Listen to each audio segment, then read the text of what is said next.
Let's see who's in the verses. Let's see who's in the verses. Blast Mojo in the verses. Gutter Mofo in the verses. Mojo in the verses feeling hot, hot, hot. Gutter Mofo feeling hot, hot, hot. Hazy Half Moon feeling hot, hot, hot. Tyrus 4191 hot, hot. Hazy Half Moon, are you goat or fish feeling hot, hot, hot in the verses?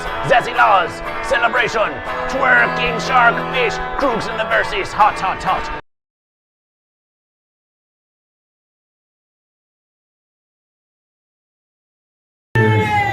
Let's get dangerous.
Save his mama's, gets for the cat.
Bongo Time. Bongo Time.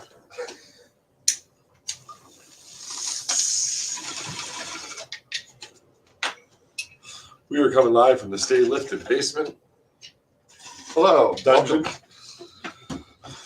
We're here tonight to talk about Moon Knight and other Marvel such topics. I'm joined by my friend and cohort, Zazila, Zach, the unmasked physicist. How are you doing today? I'm good, thanks, Barry. And we'll be talking about weed and probably diverging onto all kinds of strange topics, because that happens every time. Divergence is the name of the game. And possibly a movie that I haven't seen yet.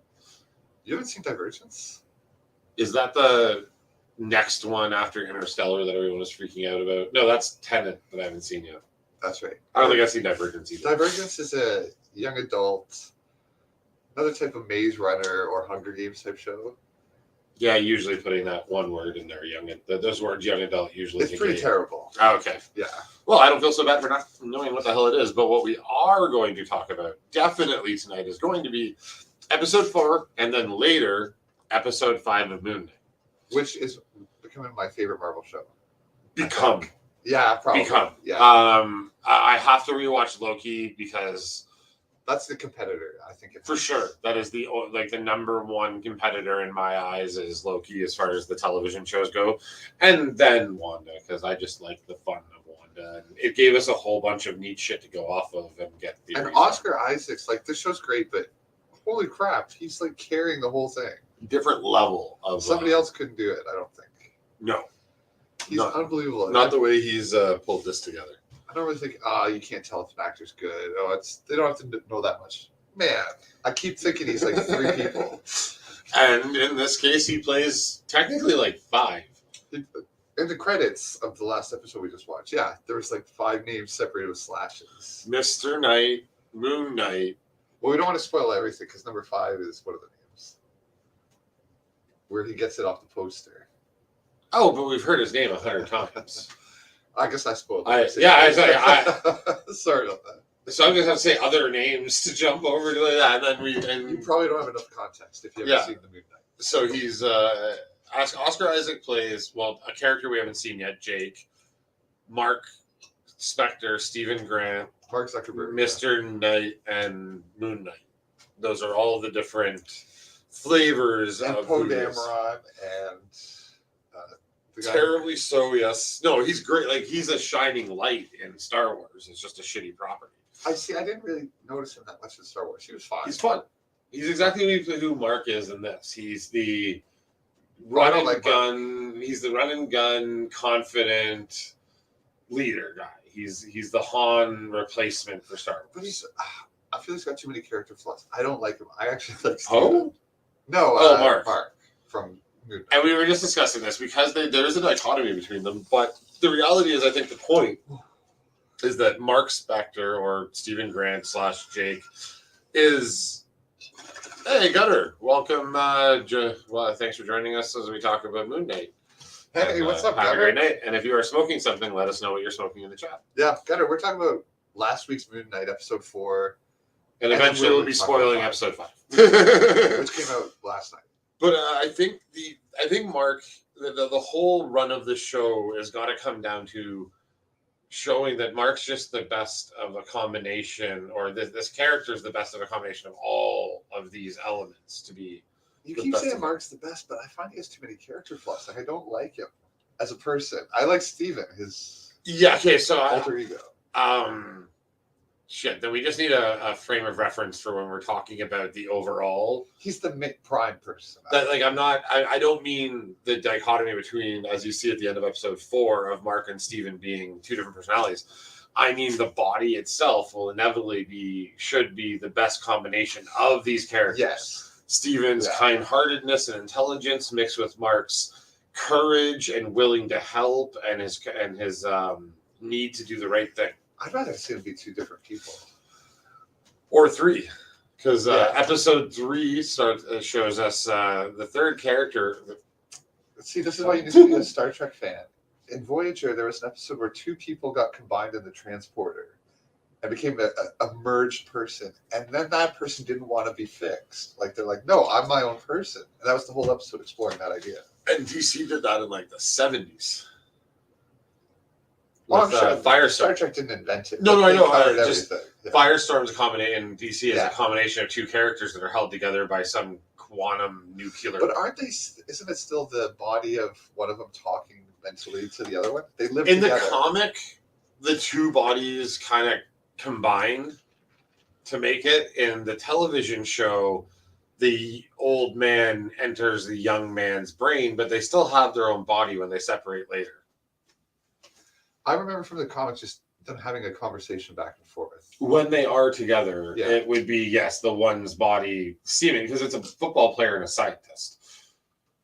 But they come, Yeah. they still have their own bodies when they separate. Because they go back and forth between those two states. Whereas with the Star Trek episode, there was a third unique being created by them merging that had its own desires and personality. And I don't think that they could morally allow that being to make that choice without first separating, asking the opinion of the two separate entities, and then rejoining them. Which they couldn't. It was all or nothing. And they ended up splitting back apart, and that personality ended up dying, basically. Like, that's how they treated it on the show. Like, wow. Yeah, we had to basically let someone die so that our two friends could come back. Well, isn't that slightly fortuitous for the conversation we're going to have much later tonight? Yes. Because we're talking about the joining of what were shown to be two different entities, essentially, in this show as well.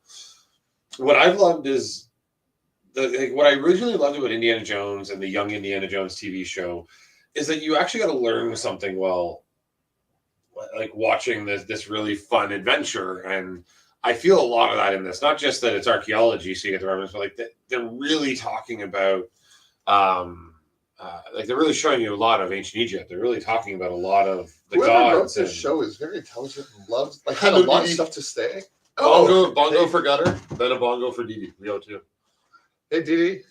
Welcome. Not everyone gets a bong as soon as they walk in.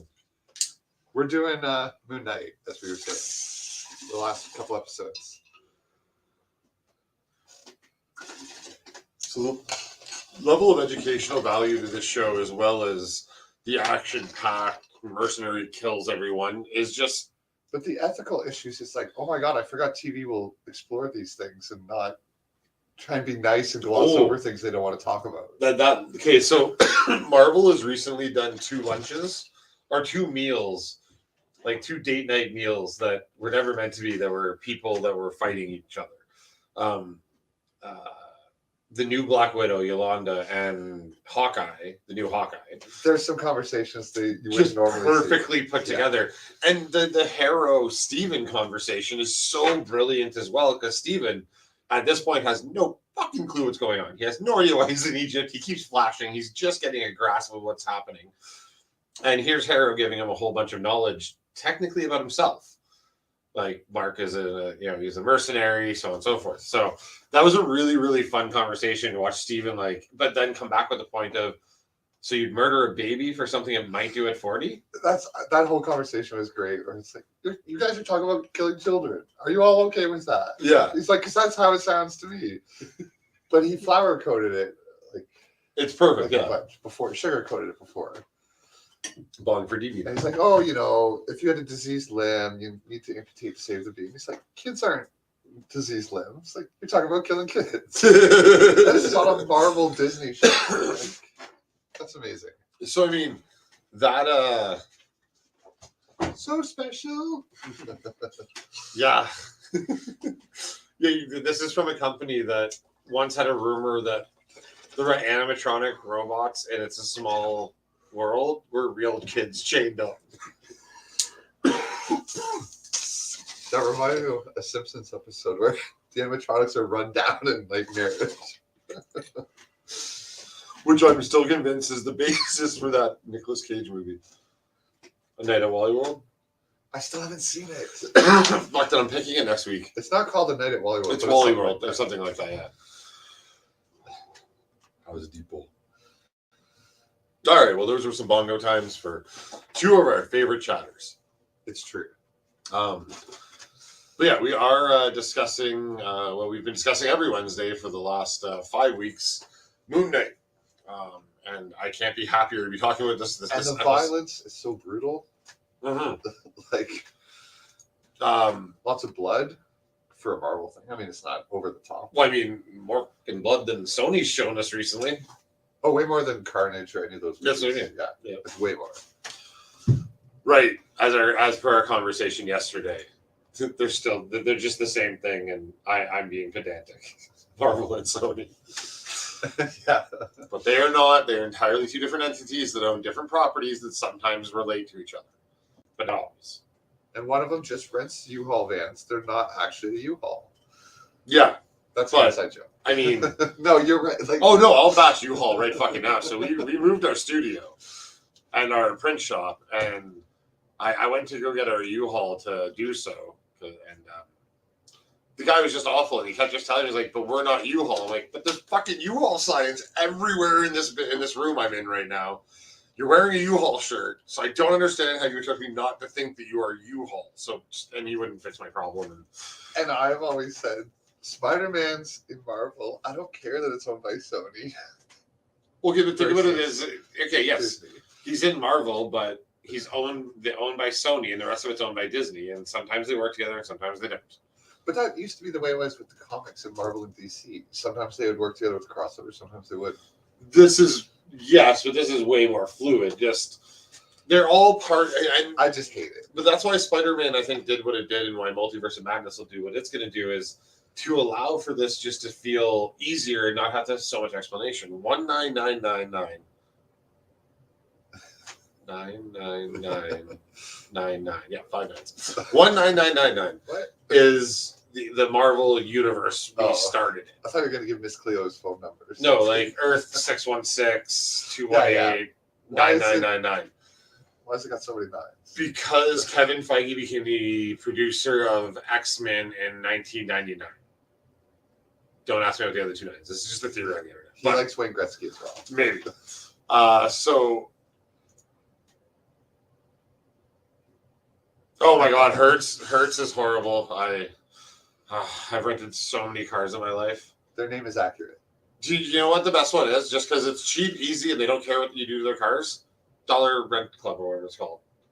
It's really cheap car rental. It's shitty cars. They're already broken, but I mean, feels like I'm driving my own car, and there's never any hassle. Like, I'm pretty sure you just walk by and they'll throw keys at you. It's just never had a problem. I rented a Standard to learn how to drive. Oh, did you? From like a local guy that just owned a few cars and he was renting them. And third gear didn't work. And I didn't figure that out until after I returned. He's like, oh yeah, third gear doesn't work. Well, I didn't tell you I wasn't learning, so. Yeah, now second and fourth don't work either. And I went downtown Toronto, down Bathurst Street at rush hour with a friend, and we were terrified. I was stalling all over the place. I didn't know. For those that don't know, Zazzy's a little race car driver. A little race car driver? Well, I didn't mean for that to be learning. punny, because you have both a little race car and you only used to race around a little, but I mean, yeah. Yes. I Zazzy has broken many, many traffic laws in his little rocket. Yeah, and they only caught me for a couple. I lost my license multiple times in college for street racing. And having too many points, just speeding. Well, before street racing was a thing, actually. We didn't have street racing laws when I got in trouble, but thank God we didn't. Yeah. I have multiple tickets on my license that are over 50. Like 50 over. Multiple. Like right now, if you go 50 over, you lose your car for a week, you lose your license for a year. You pay massive fines, your insurance goes through the roof. And I had those multiple, like, I feel like I'm part of the reason they made the law. Not actually. There was many deaths on the 400 series. You know, sometimes you make the claim that I have a bit of luck or privilege or, just have the right Make the claim. No, but like, for instance, the time I crashed, this is literally true. I had a friend of the Toronto Chief of Police ask the Chief of Police, can you make sure can you check to see if he's in the bad list? Because of the crash I had. And I got confirmation from the Chief of Police of Toronto. No, he's okay. Well, technically, yes, he has a go-kart now, but before, he also has an SRT4, which is very, very beautiful. A little Dodge Turbo racing car. which is on my driveway, but it doesn't run right now. And But the if pink all car goes does. well by the end of the summer, it'll be in my driveway, not moving for another year as I rebuild it. Because there's a chance I'm going to buy it. We'll see about that. Back to Moon Knight. Oh, we did it. Fuck you. Just one secret. Like I don't know why I care now. It's because you refused to. Like if you just messed up and never told me you didn't want to, I probably just would joke about it. But now, like, no, we have to. Like he won't synchronize Bongo Times with me. It doesn't sound right. It's true. Back to Moon Knight works. So, yes, we're watching episode 4 and 5. We're only talking about 4 at the moment. 4 goes through a ton. Like it's so long too. Like it's an hour long, but it feels like a 2-hour movie. It felt like a movie, yeah. Like just that sit alone and like to have that last 15 minutes the way it is to be a whole other episode. I checked the time because I'm like, what the hell? Like, why isn't it ending now? Because it's so like not because I was anxious, but it's like, how long is this story? This is crazy. And it has so many plot points, and you learn so much about the pharaohs and the Timotah. This is better than a lot of Marvel movies. Agreed. Of late. The writing of it is the execution, and I mean it's really pretty. It's really, really pretty because you're getting to see Egypt, you're getting to see different cities, you got to see Holland, you got to see all these different places. And the amount of props and stuff they have, like they're spending a lot of money. Yes, a lot of money. Well, and that was Marvel's point. If we're going to make TV, it's going to be movie level. Like these are just going to be really long movies that we feed to you in smaller chunks. Like that is all these are movies that we're like, we need more time to tell the story, and we don't want to do 2 feature lengths about Moon Knight. So this episode has more story than some DC movies. Like for real. Right? Like I'm not wrong. It had more story than all DC movies, next to maybe the recent Batman. You know, I like a few DC movies, but welcome, Devious One from Prospect Avenue. Thanks for joining us. We're talking Moon Knight, and just kind of marveling in how well Marvel is handling this property. Yeah, Moon Knight's I think my favorite Marvel show now. It's definitely surpassed a lot. And I love Loki, which was awesome. And like, there's a whole bunch of there's more fun with Steven and Mark because he punches them. So this is the first time we've seen one have control of the body, but the other take control of one part of it. I just thought he's doing the best Gollum I've seen since Gollum in terms of talking to yourself and stuff. I just watched a movie with Gollum in it, and he was great. He's in everything. What was he in? The Batman. Oh, which I haven't seen. I know. We were going to talk about the Batman tonight, but Zazzie's behind. He's been playing too much Dead by Daylight with Dee Dee. And on my own. That game is so fucking addictive. Jesus. I thought the game was brand new. I did not realize it's many years old. 2016, they release updates every so often. Like New Killer, New Survivors. Was there just a recently gigantic release? Like recently a large The release? newest one is The Ring. Oh. Like it's a horror game. So Freddy Krueger, Jason, now they have that girl with the black hair that crawls up the TV. And her power is she can teleport to TVs around the map. Someone said they didn't want to play the game before bed because they get nightmares. I'm like, come on. Like that's kind of. I always liked that when I was younger. Here is a quick word from our sponsors.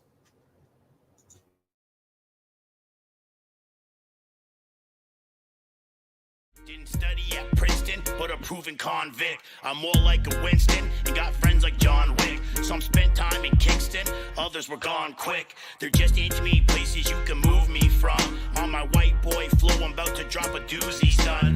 Bars hitting heavy like an extended Uzi drum. Only a handful living life they make movies from. 3 sheets to the wind, and I still be spitting better. You can't be fair-skinned and suck at the written letter. They'll never have me pinned, only getting better. Lord knows I've sinned with that forbidden cheddar. Originality can be astounding the game, but it seems auto-tune got you all sounding the same. Time to take your own lane instead of crowding the train. You know pigs saying to me if there's no loud.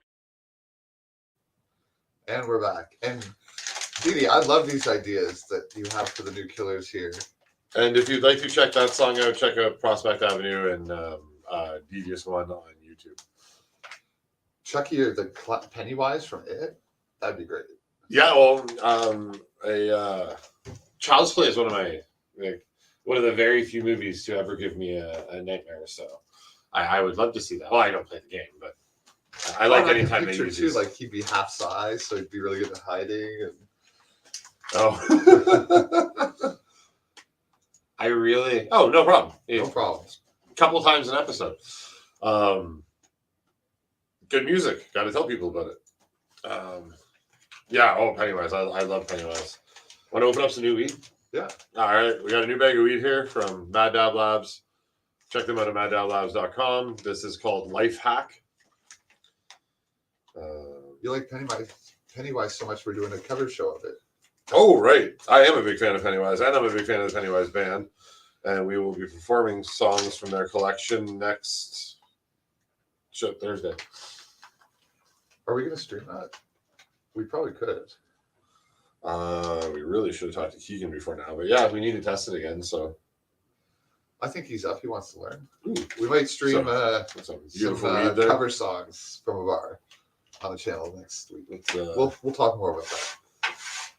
Yeah, no, I should probably make sure I can play all the songs properly with the band before I'm worried about whether I want the public to see me playing them. But that show is going to be so packed either way. Yeah.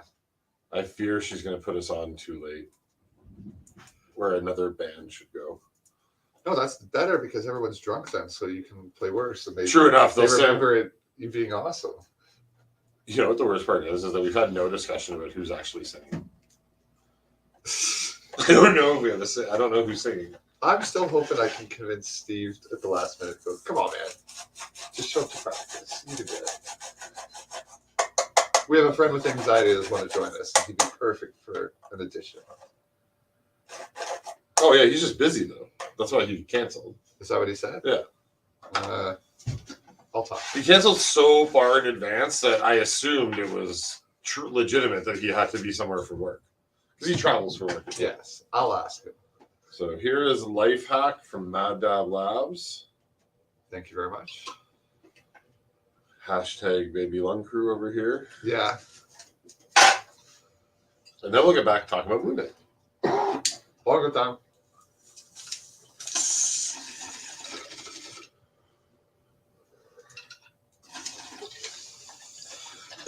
So like I said, a lot happens in this episode. At the end of episode 3, we lose Khonshu. He is imprisoned.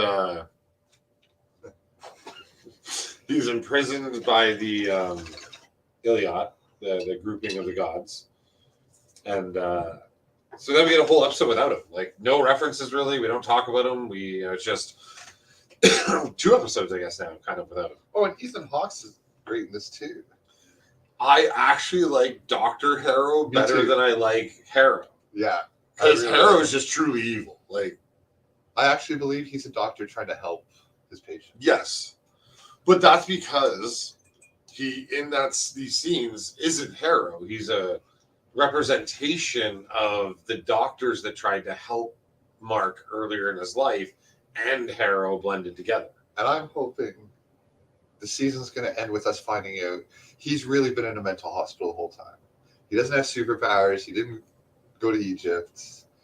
That's horrifying. But then season 2, they can go wherever they want with that. Say, okay, now he's going to have powers. Now it's going to be real. I mean, I would probably feel a little weird about the fact that he hallucinated his coming powers for a whole season and then got those exact powers. But again, when you have storylines that involve destiny, of course you're going to dream about your future. And this is like more magic and religion than other stuff. This is a lot of God stuff, but we all know why. This can't be in his head. Thor makes it definitely and 100% not in his head. That did the trailer just because they waited until hey brother. Welcome New Music Tuesdays. Which you should go check them out. Subscribe to them and stuff. They interviewed me 3 weeks ago? 4 weeks ago? No, I get high a lot. I forget things. I was high on that show. Actually, I interviewed the other day. So sorry to total sidetrack. Ryan and I went to a meeting for the stuff I'm not talking about yet, but we'll talk about soon. And then the producer and the videographer is like, "Hey, we're gonna go see this other videographer guy that shot at our event. The Sticky Icky Productions came and helped shoot for Sticky Icky. Yeah, I know, right? It couldn't be better. And he's probably that Aaron guy's probably gonna help out more. But he was supposed to interview Ryan, the videographer that helps us out with everything from Indie Canada. And instead, Ryan's like, "Yeah, why don't you interview Barry instead? He's interesting. He's gonna launch it." I'm like, "What? All right, cool." So we did just a completely impromptu, like 20-minute interview. It was kind of fun. Super nice hotel room. Like one of those where like you're sitting in front of a big bay window and two nice. Like it looked like where Russell Brand would interview people while he's out on the road and stuff. And it was really nice. So that was fun. So everyone check out Sticky Icky Productions as well. They're going to be helping us out more. April 5th is when I was interviewed. I knew he'd know. This is the most organized stoner I've ever fucking met in my life. He's like, weed is like crack to him or coke. Like it's just like weed, just like he's a pothead that is so focused and so on the ball with things in a way that I just can't be when I'm Maybe they're not actually smoking weed. Well, given I've smoked with them. Oh, it's like sleight of hand. Oh, yeah, like he's actually. No, he's definitely smoking. We're just pretending to fool everyone because that's how they stay organized. I don't know how I made a compliment sound so weird there, but I was just trying to say that he's a very organized and very ambitious and very on the ball kind of person. Counterintuitive, so maybe there's something secret. Yeah, he got a secret. I don't know what it is. No, it's just ambition. It's wanting to work. And I'm saying weed destroys that. But maybe not for everyone. When I was younger, it made me work. It doesn't anymore. Like I think that I'm like, all right, I'm going to get a bunch done. I'm going to smoke a bowl or two, and I'm going to get to work right now. And on the 7th bowl, the 19th YouTube video, I'm like, oh man, it's too. Like, well, I watched like a quarter of my dishes today. Yeah, like he's totally like he's just fucking ripping all day. High grade only. And if you, well, here. Man, that shit smell good as hell, dog. I'm Jamal. Peace, Silas. So you trying to get something to bring them nerves down too, huh, bro? Yeah, I figured if I study high, take the test high, get high scores, right? Right. Right. See, I used to be like that. I could study high. It's like, no, I got older now. Let's smoke some high grade right now. Then. No sleight of hand, sir. No, just Mickey hands rolling blunts. His name is Mickey Blunt. And Bongo Time for New Music Tuesday.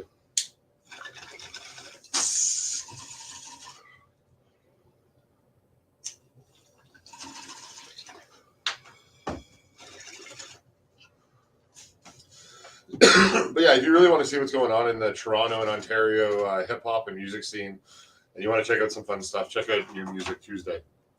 And you'll see a video that we did not know was getting some bad internet connection. So a lot of my answers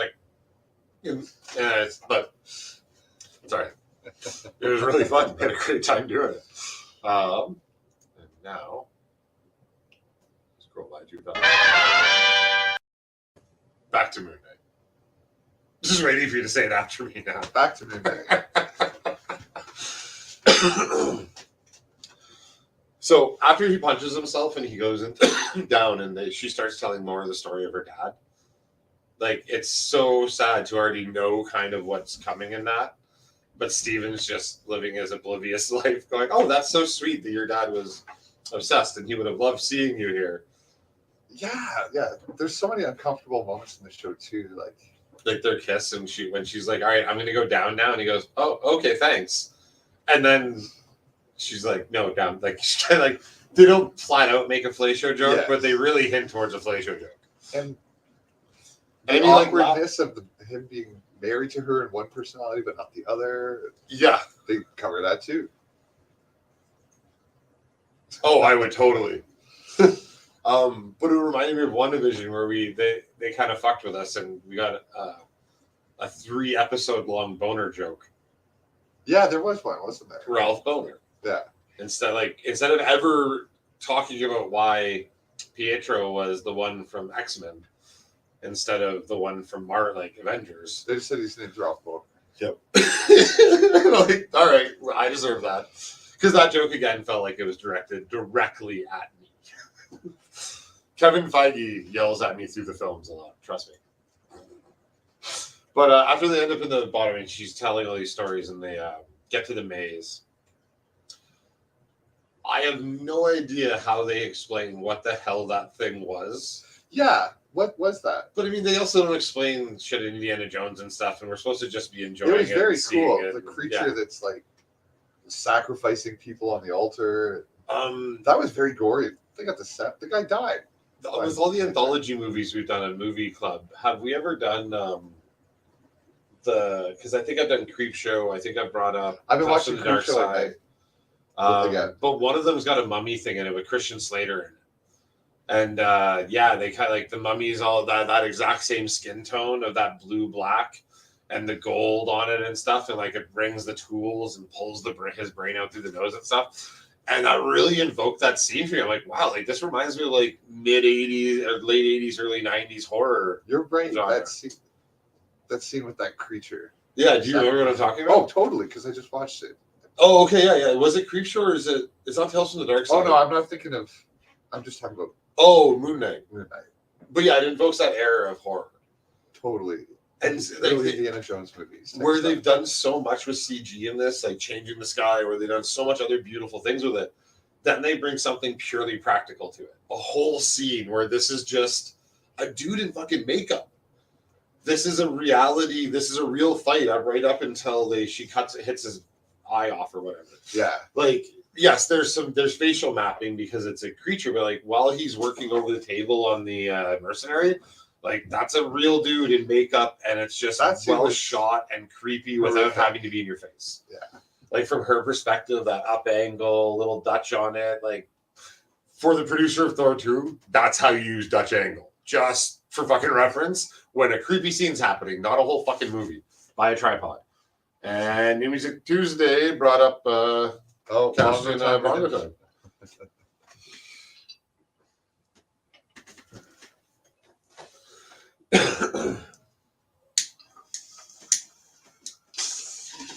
And this show, it doesn't even have really anything to do with Marvel. It doesn't have to.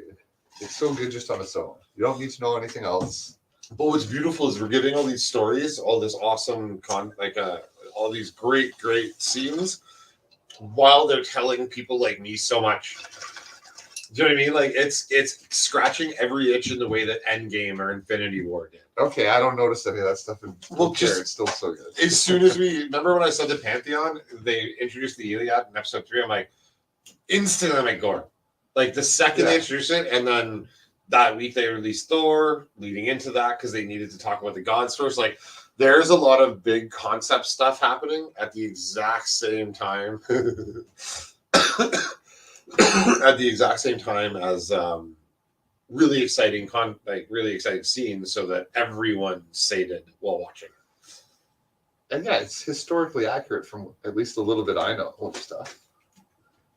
Well, I mean, like the god names and stuff. Of course, like they're taking their liberties with it, but it's like, hey, you're not making up totally new stuff. Like this is based in the real world somewhere.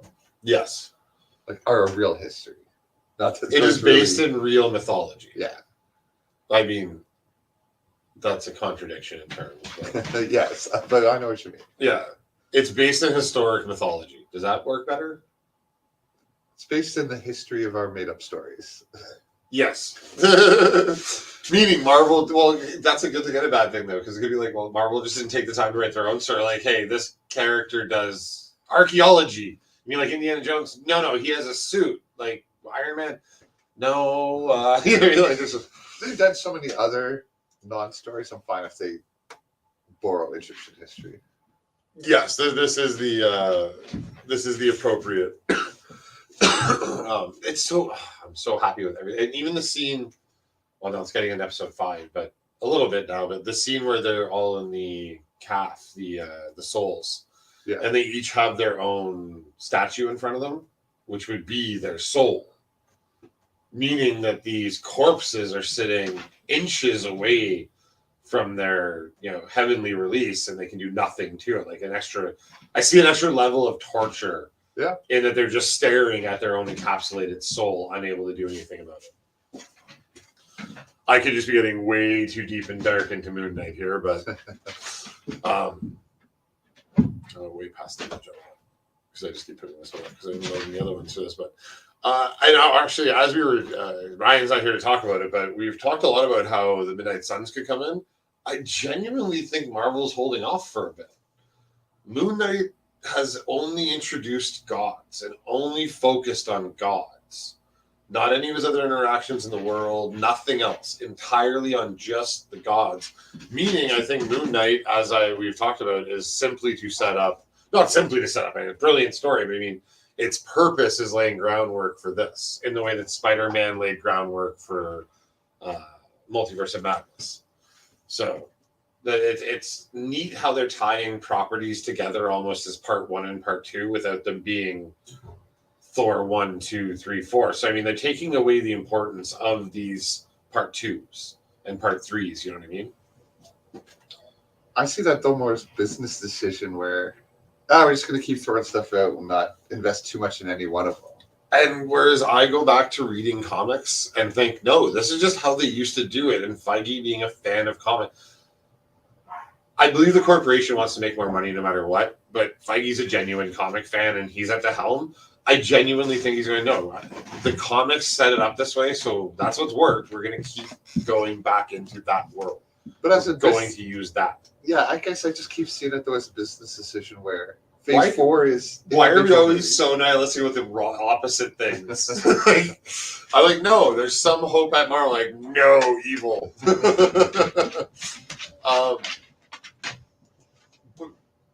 They are using properties to set up others. And I get, yes, you can call it a commercial for the next thing, but so is then every comic book just a commercial for the next comic book? But they're not even necessarily ending with... Well, I guess they do teasers at the end. But they're always disconnected, like, hey, check out this because we got some else on the go. Stanley used to literally have a section at the beginning of comic books sometimes that said, hey, comic fans, you have to read this, and this to read this comic. I guess I'm just saying I'm not feeling the crossovering so much outside of Spider-Man and Doctor Strange. And I'm not sure they're going to bring in... No, this is the first property to not have a crossover. Since Iron Man. They have cameos and stuff. But not yet. I mean, this show has done nothing yet. No, this show has done nothing but the others. I don't feel like they're doing crossovers. It's more, somebody shows up for a bit just to say that they... Spectrum and Wanda. Yeah. She's from Captain Marvel and showed up all the way over here. But she's a minor side character. No one really cares about her. Well, okay, well then tell me what line I'm at so I can say. What parameters would you like? I guess I look at Phase 3 where all the Avengers, like all the Avenger movies, like the Captain America movie was like an Avengers. Yeah, from part 2 on. And I just felt like they were doing. Everyone was just in everyone else's movies, and then there'd be these combo movies. And I'm just waiting for Doctor Strange. It seems to be taking a while, and I'm not sure how much they're going to bring in. Well, Doctor Strange is going to feel really new and awesome because you're not going to be as familiar with the characters. Yeah. 3 properties from now, these characters will feel old or more familiar to you because they'll be in multiple things by then. And then you'll look back at them and probably have a similar filter if you rewatch those films. I get the feeling like the Eternals, they might go, yeah, that was a bomb. Let's not do anything with that, really. Which was a bomb? Eternals. Yeah, I know, but you said it's like the Eternals in that. No, I think we're going to find out down the road. We'll be like, hey, whatever happened with Eternals? We'll be like, nothing. They never really got mentioned again. Their story never got played out. They weren't relevant to anything. I don't know. Marvel doesn't do that now. Even characters we thought they forgot, they've brought them back. Well, that's what I'm saying. We'll see. Because although R.I.P. Thunderbolt Ross, Thaddeus Thunderbolt Ross, so that kind of puts a... okay, recently we're going to take a bit of a left turn just for a second here. Disney owns like thousands of dead people's images. And it's becoming more and more popular for them to write contracts in perpetuity of this thing. So if when you're a big star, You'll write a contract saying my kin is going to manage this for 50 years, and then it becomes open source. So then the studios don't have to pay anybody, so on and so forth. So they're actually writing this into current law lately because of the advancement of technology, deep faking, and so on and so forth. Like just look at Grand Moff Tarkin in Star Wars 8. He died in 1994, and Yeah, he's in a movie from two movies. Oh no, he's in Rogue One. Sorry, he's in Rogue One. But yeah, that's ridiculous. So James Dean has a film coming out. Yeah, A full feature-length film that is not a cartoon, starring James Dean with deep fake technology. so I'm gonna guess like within the last 5 years, any new Marvel stars signed away their digital rights for like that likeness. character. Yeah. Yeah. Oh, by now it's probably like we own you forever. You can't even work for anyone else. But now, like they have invested time and money into the Thunderbolt storyline. And even though they brought Val in and kind of wavered a bit away from Thaddeus, I've been wondering if Disney's going to flex their muscle for the first time in a couple upcoming properties. Or they could pull a DC Ezra Miller and go, yeah, let's just put everything on hold. Well, typically that's how Marvel does it, but right now they have two dead actors that are very crucial to storylines. Can you imagine if T'Challa showed up? Could you imagine if Chadwick Boseman? Yeah, oh my God. Well, that they wouldn't do that just because of bad PR. They have to wait a while. It's too soon. I hate to say that it might not be. Can you imagine, though, if they replace Ezra Miller with a CG version of him? Because they don't want to deal with him anymore. Oh my God. Well, and that's the other side. Could they just say, all right, well, You're fired. Yeah. We're going to use your likeness anyway. You go from your 80% contract to your 10% contract, and you get like a little bit of money for this movie now. Go away, and we got it. All the way it is now, there's probably a clause like, Ezra Miller now owes us money while we use his likeness. Or how pissed is Bruce Willis that he had to star and fumble his way through 45 movies when he could have just been deep faked and made the same money. He did do that in Russia. He got deep faked? He got paid to not even show up, just to have his likeness used Nice. in the movie. So yeah, exactly. This is where we're at. So with Chadwick Boseman gone and the Black Panther being one of the most popular characters in the MCU, with new light being shone on ownership of rights and likenesses, and Thaddeus Thunderbolt Ross passing away as well. What is his real name? I feel bad calling him that. He's had such a bigger name than that. But do you think, and how would you react to we go to Wakanda Forever, no leaks come out, and there's Chadwick? I don't think they're going to risk such a... I'm asking your feeling if you go see this. I mean, like, that seems like a bad taste. They're just grabbing money. Is there a level they could use him in deep fake and cut in that you'd be okay with? Like, enough that the character doesn't have to be dead yet. If they could... I've always been a fan where they just say, something happened off screen, he's not here. Like Paul Walker. Except they used him for a few scenes in the goodbye. They've used him to end a movie and do a goodbye scene, which I thought was touching. I guess that seems acceptable. To use a few minutes, maybe no speech, just like... Because we already know there's going to be why can't I say that word right now? In Memoriam? Is that what they put up across the... Yeah, that's the scrolling. But there's like I thought there was a long... Now you've confused me. Yeah, I know. Okay. Yeah, in a memorial. There'll be like a an opening sequence. But you CG walk him into a building, and then the building blows up, and you're like, okay, well... It's Black Panther. He already survived that once. We saw that's how the whole... Oh, but then you have his sister say, oh no, I've confirmed it's his body. He's actually dead. Yeah. I was more thinking that they'd use his likeness to just sell like chocolate bars or something. No, just to explain why he's not there. Like just to be like, we can't buy some Hershey's. We can't call T'Challa. He's here doing this, and maybe he videos in type. He's off with Captain Marvel. Yeah, exactly. Right? Like, yeah, maybe they could be dropping that he's out helping Thor off world or so on and so forth. He is an Avenger, maybe now at a galactic level. And maybe the CG one that comes in is the cartoon one they have. I think this week's probably really good. I'm getting kind of goofy. And I'm not trying to say this in bad taste. This is a genuine thing that is happening in the world right now. And we're not making light of Chadwick Boseman's death. He was a great actor. Well, I am a little bit, but I'm not at all. I'm making light of the fact that Disney is, what they're though I doing love after Marvel, his is death. an evil corporation that has already done it once with Star Wars and is doing it right now with James. Probably Amazon is doing it with James Dean, so Bezos, and then we've got a couple dead Marvel characters that they could just use anyways. Chadwick Boseman will be back trying to sell a monthly subscription to something. No, It's like you have to pay every month for this. My spirit wants you to buy. Oh this. my God, they would not. That's too far. We gotta stop now. That's awful. That's really bad. But again, we're not making fun of Chadwick Boseman. We're making fun of how evil Disney is. And I'll say, if you don't buy it, you're a racist. Bongo Time.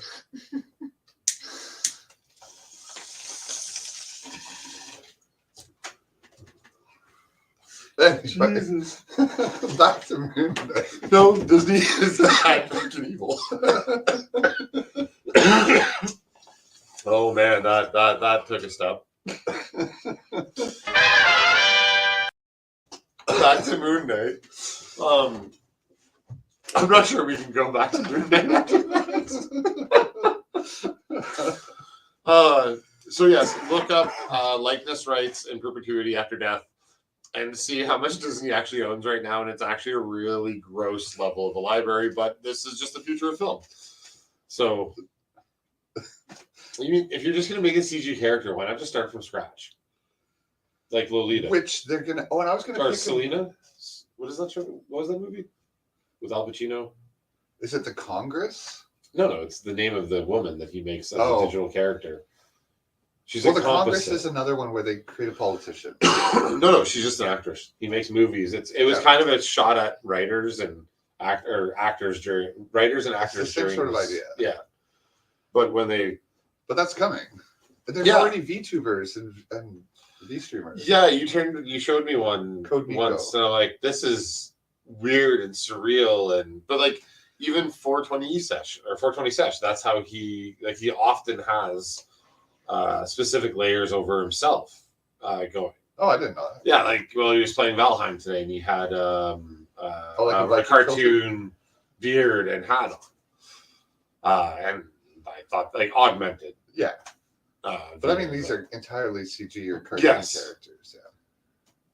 But I mean, it when it starts to sneak in at every level, that's when it just becomes the normal. And as we watch more people for entertainment voluntarily that have made themselves augmented, we're going to care less if they augment. And look at Kurt Russell in Marvel.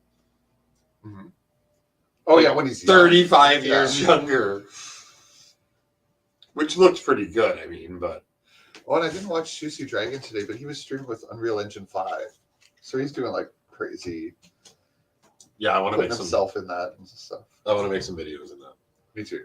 It'll be really fun. I did install it and it runs. So perfect. We need to make a scene where we're smoking weed. It defaults to a table with 2 chairs, just like this actually. We should just design the most basic ass shit from all the defaults and enter our own characters in it. Yeah, you can create. I want to create monsters in it. Take a human and then you can just modify it any way you want. So you want to work for Resident Evil? Yes. All right, we're going to jump to a segment Zazie recently came up with, and that is who'd you rather smoke with? And I think our first one is Iron Man or Sparkly Batman. And when we say this, we mean these iterations of the characters. So Robert Downey Jr.'s Iron Man and Robert Pattinson's Batman, not just Batman or Iron Man from the comics. However, answer any way you wish. This is how the question is presented. We will take any of the answers. I would rather smoke with Batman in general. Oh, different from DD. I mean, yeah, but Robert Downey Jr., I didn't even realize they're both Robert. Stoner. Robert Downey Jr., Iron Man at least, is a party guy to start, right? He drinks, he has fun, he's doing it sadly because that's how he calms the demons and the voices in his head. So you're saying you'd rather smoke with the party dude and I'd rather smoke with the serious detective scientist guy? I'm saying I'd rather smoke with the engineer that shares more of my personality traits. And I'd be more like Batman. Scientist versus engineer is where I was going. Yes, you are correct. So that's why we picked those two. Zach prefers I've stolen your jokes so many times. Sparkly Batman? No, the worst vampire in history. Took him 12 years to turn into a bat. Yeah, like, why would you want to smoke with a dude that was so somber and solemn? Because then you'd get he'd let his hair down, basically, and you get to see the party side of him, or the goofy side. I didn't even realize the parallels that we could make between you and I and these two characters as they said. True. But yeah, no, I am literally the alcoholic, drug-addled engineer guy that just likes to go blindly into the night to build dumb shit and see where we land. And Zach is the very much calculated scientist who's dedicated his life to the real scientific process. Until the last few years where the music helped make a difference. Yeah. Tony Stark rubbed off on me. See, this is what would happen if Batman and Iron Man hung out. Batman would just become a lazy pothead that plays drums. Man, we give ourselves a lot of credit, don't we? Well, you are actually that smart. I'm just a stoner. I wouldn't hang out with you if we weren't. I wouldn't feel the same, right? I don't have a Batman costume. I was going to say, I'm surprised he doesn't have one, because he has a Ghostface costume and a couple others. I mean, if I was going to cosplay anybody, it'd probably be Fat Thor. I was going to say you could do Hulk. You could do the Hulk. I mean, Hulk has slightly different proportions between his waist and his upper body. I feel like I could, like, Fat Thor, I could just get right into. I can make a Stormbreaker. You got to wonder if Fat Thor wasn't employed to popularize Comic-Con, make it easier for the fans to cosplay. 100% yes. It was one of the first jokes made on all the channels I watch, and I'm like, God damn it, they're right. Because I went out as a Viking a couple of years ago, and someone made a joke similar to that, because Thor 3 had just come out. Oh. Like, what, you Fat Thor? Like, oh. Yeah, kind of. Well, come on, man. I'm okay with a large joke here and there.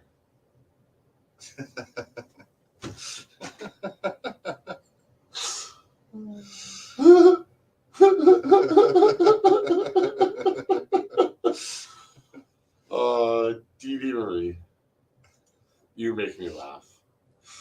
All right, so it would seem that the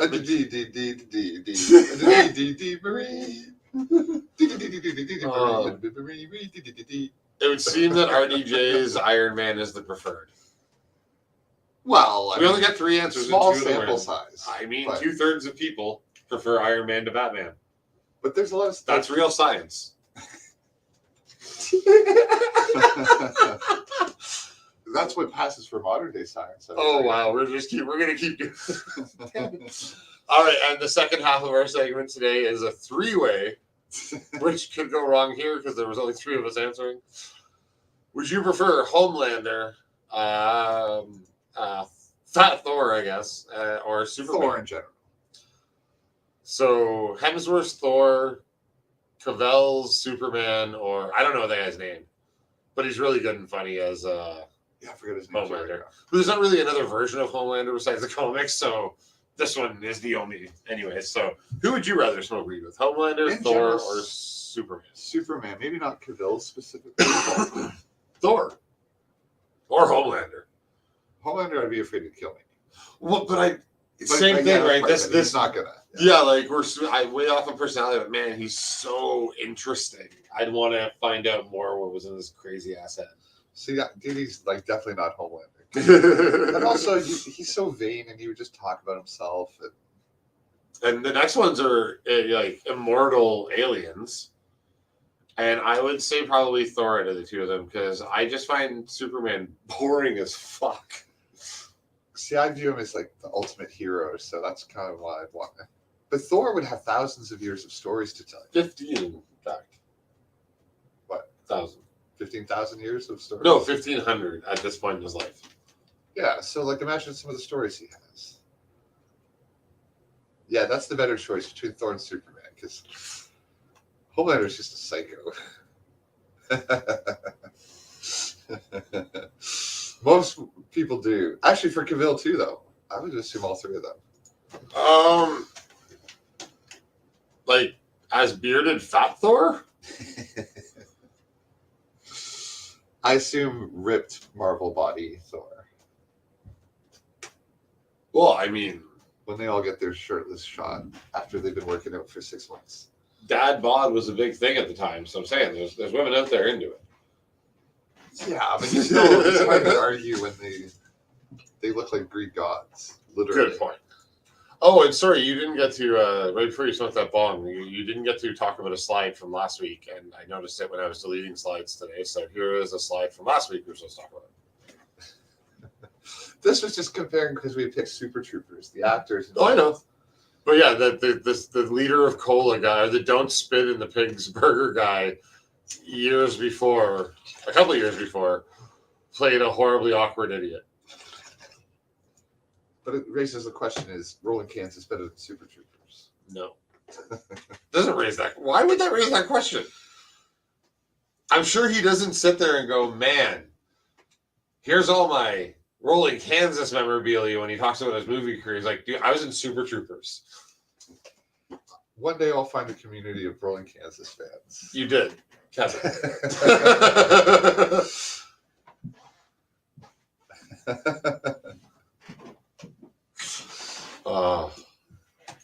I'm not laughing at that. You are. I'm not crying. You are. No. I meant no, she is. Yeah. All right. I'm just. No. Oh, yeah. Okay. I was making sure we got through all the other graphics. All right. That concludes Who Would You Rather Smoke With? So I guess it's Superman for a couple, but it seems Iron Man is the clear winner of that. Well, Superman or Iron Man now. All right. Who would you rather smoke with, Superman or Iron Man? And I'm going to definitely say Iron Man. Really? I don't like He's Superman. He's an alien, though. Don't you want to smoke with an But alien? he was raised here on Earth. He doesn't really know his home planet. Yeah, And that's true. He doesn't have much of a personality. He's I think notorious for not understanding when the Flash is joking with him. Not as much as Batman, but I mean, yeah, they're both just kind of boring. Sorry, that reminds me that somebody sent me a. This is just for you. Sorry, okay. crowd's not going to be able to see this. Believe in yourself. He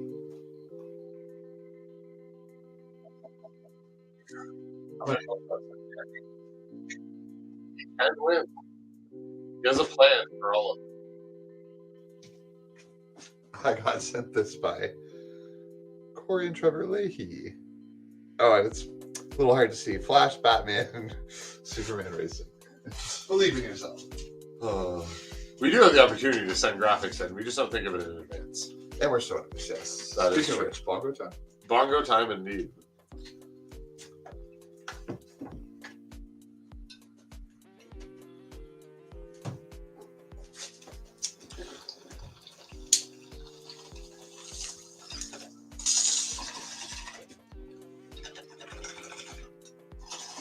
And in case you haven't noticed, there's no one staring into your soul in chat right now.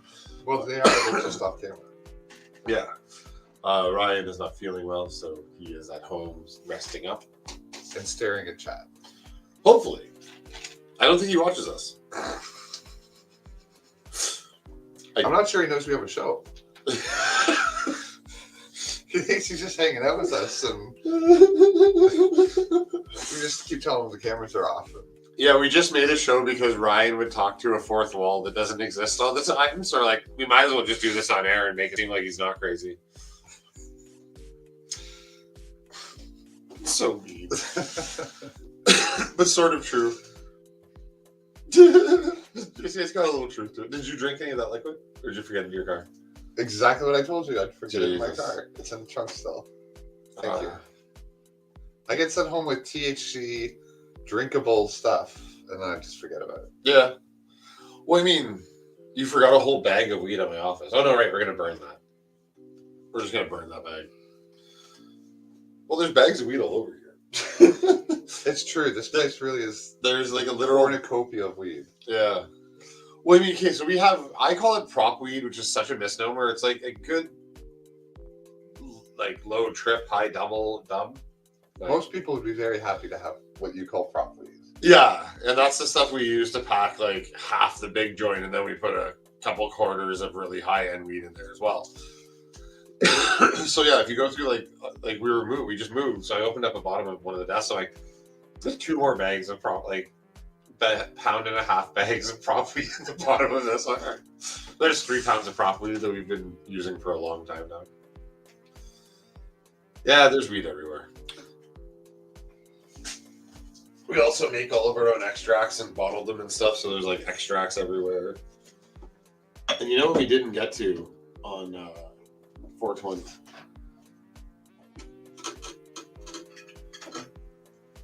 Oh, that's right. We were going to use this thing. Yeah. God damn it. I kind of think we should now. Have you ever used a hookah?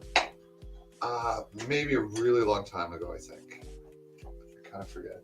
Can I show that bag of weed over there on the screen? Yeah, that's one. Like, literally, Chad, check this out. We're not lying. Like, this is a bag I'm going to pick up off the ground. It's just been laying here for a few days, I noticed. Since 420. Like, yeah, that's just sitting there. Like, it's not the best stuff on the planet. I mean, I'm sure it's very A lot of look at regular everyday smokers would probably be okay hacking that stuff through. But we get quads from our sponsors, so we smoke that here. This was just laying on the ground because, just belongs there, right? There's weed everywhere. And extracts and way more pipes off screen. And craziness. There are a lot of bongs here, but that's also because we run multiple shows that involve smoking lots of weed. Did you watch anything that Jason Momoa does? Mimosa? Yeah. What do you mean? Well, he has a rather interesting social media. No, I haven't seen any of his social media. And he's pretty good. But he lives out of a van Really? in a parking lot. I'm not even kidding. He's like a huge star. Yeah, but so does Steve-O. It's popular right now. Swish.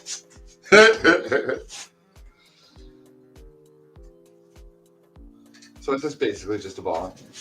Yeah. So if anyone notices, it's kind of on a bit of a tilt, and that's because the base was glued on improperly. So, there's been a puck on this table forever. I need to go grab a puck. I'll be right back. What's a puck? A shisha rock. Oh, I remember. While we're waiting for that, you will be regaled with the musical stylings of Gopher's Fish for a few seconds. Enjoy. Singing about me and Gutter Mofo and a few other people. Let's see who's in the verses. Let's see who's in the verses. Blast Mojo in the verses. Gutter Mofo in the verses. Blast Mojo in the verses, feeling hot, hot, hot. Gutter Mofo feeling hot, hot, hot. Hazy Half Moon feeling hot, hot, hot. Tyrus 4191 hot, hot. Hazy Half Moon, are you goat or fish? Feeling hot, hot, hot in the verses. Zazzy Laws, Celebration, Twerking Shark Fish. Kroogs in the verses, hot, hot, hot. Goat versus fish. Let's have a look at the verses. Zazzy Law is feeling hot in the verses. Quality versus is Zazzy Law. Zazzy Law has always been here to support Goat versus fish. Price Douglas Stevens Celebration. Price Douglas Stevens Celebration. Let's give Zazzy Law the verses. Zazzy Law deserves versus the verses just as much as any goat or fish. Just as much as any goat or fish. Zazzy Law. You get a gifted versus of goat versus fish. Zazzy Law gets a gifted versus of goat versus fish. Enjoy the verses. Enjoy the verses. Zazzy Law subscribes to Goat vs Fish Forever. Celebration. Celebration. The benevolence of goat versus fish. But then benevolence of goat versus fish. And that was some quality content from Goat versus Fish. My parents would be so proud. All right, so we're going to get the hooter going. We have a whole bunch of hash. Yeah, what are we smoking out of this thing? Hash. Oh, all right. Dee knew.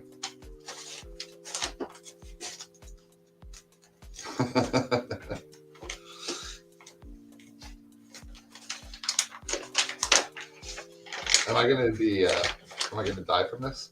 Nah, it'll be fine. Famous last words. That's a lot of hash. I mean, that's a lot of hash. Yeah.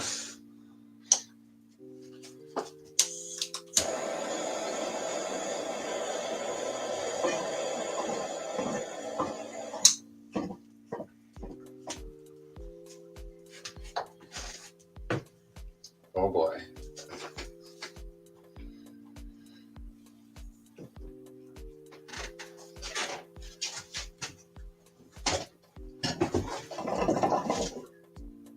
Okay.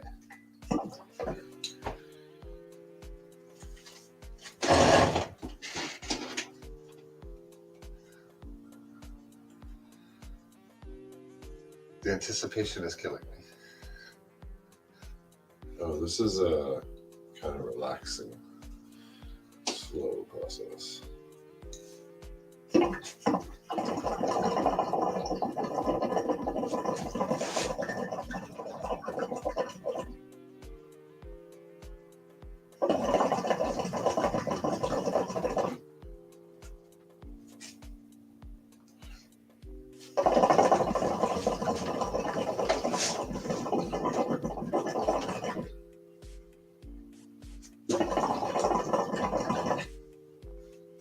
Thank you.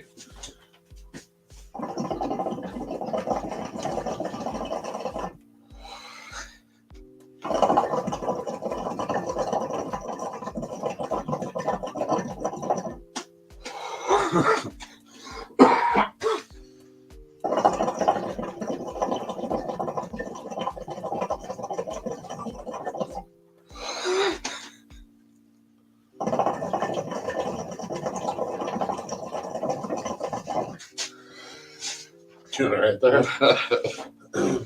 That is really tasty and nice, though, I gotta say.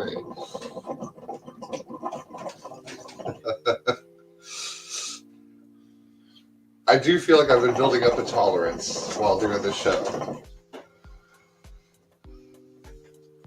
I feel like this show is an excuse to not feel as bad about how much pot I already smoked. Like, this show came out of partially me already smoking like this just for fun. I mean, I smoke pretty regularly, but this kicked it up a few notches.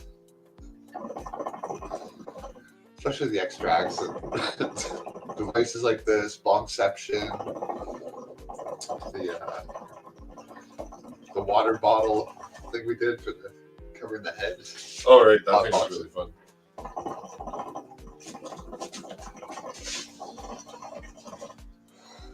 Oh my god, more?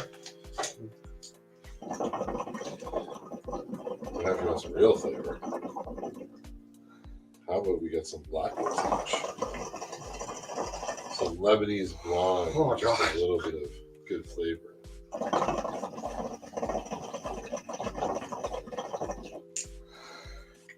Yeah, I can taste the difference.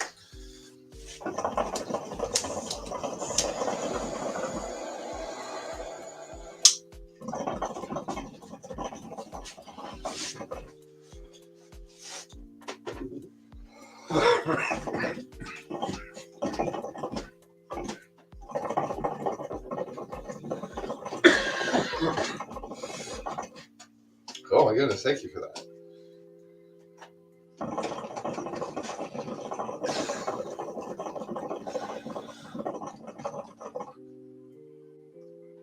There's probably a reason why not a lot of people smoke hash on talk shows, because already I'm feeling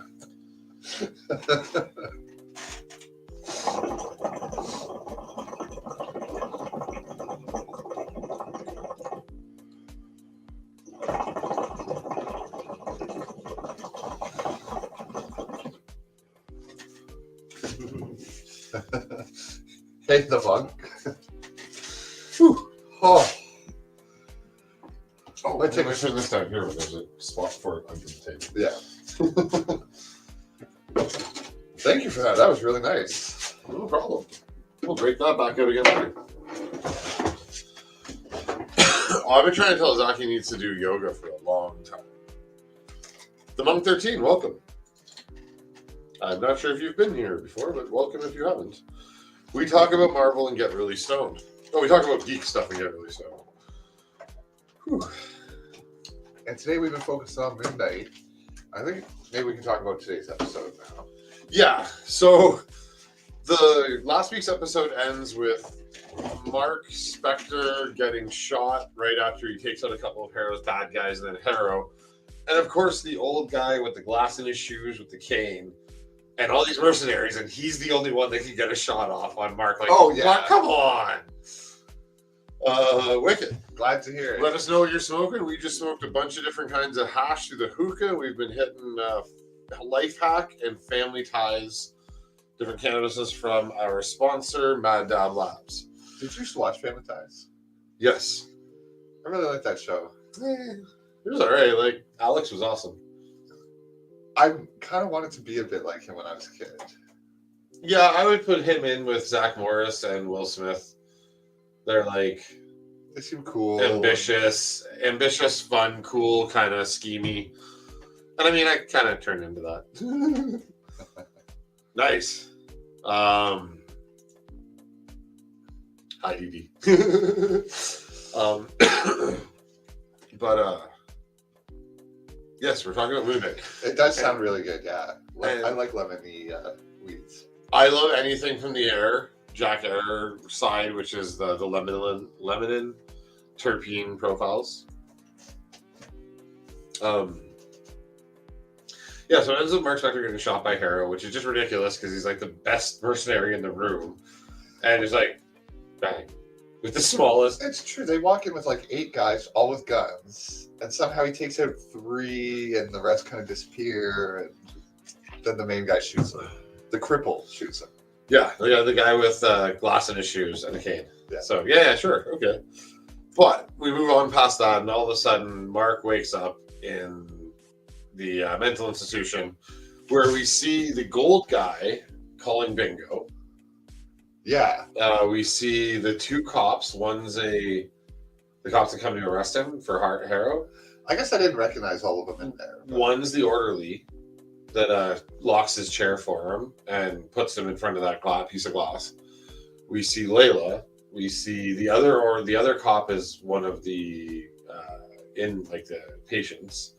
Like everybody from the show is in these scenes. Yeah.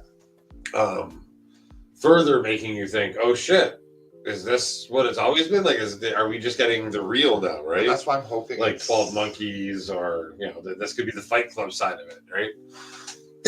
So, I'm hoping we find out he's insane. All this has been imagined. And then we see Harrow, and he is now Dr. Harrow, and he runs away, and we meet with the worst security ever. Yeah, then we meet Stephen Grant as a new entity, another Oscar Isaac, and then maybe a third one inside another sarcophagus. Well, we don't know what's in the sarcophagus. Given That's that a good guess. Stephen was in one, I'm gonna say it's Grant. It's Jake, the third personality. Yeah. Which is from the 3rd episode. Is the only time we see anything to do with them is when all those guys are murdered. Guessing it's a personality that Mark makes to compensate for the murder that he has to accomplish. Hey, I just realized in the scene where he doesn't want to show Stephen the childhood scene in the bedroom, he pulls him away before you actually do see anything. So theoretically, Jake could make a switch there, and that's when Mark doesn't want to see him. Oh, maybe. Yeah, that's done. There we go. Zach drops the theory of the week. Jake takes over from that moment. And Mark is still protecting Stephen from knowing Jake even really exists, because they haven't mentioned him again or talked about him. And that fills in that blank a little better. And the show doesn't seem to make mistakes or leave loose ends like this. Like, it's just well done.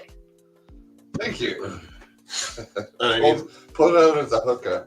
pulled it right out of the hookah. And I mean, this episode is the episode number 5 is so perfectly put together. So that's where we. I'm sorry. Then after he finds Stephen, we end with a gigantic rhinoceros.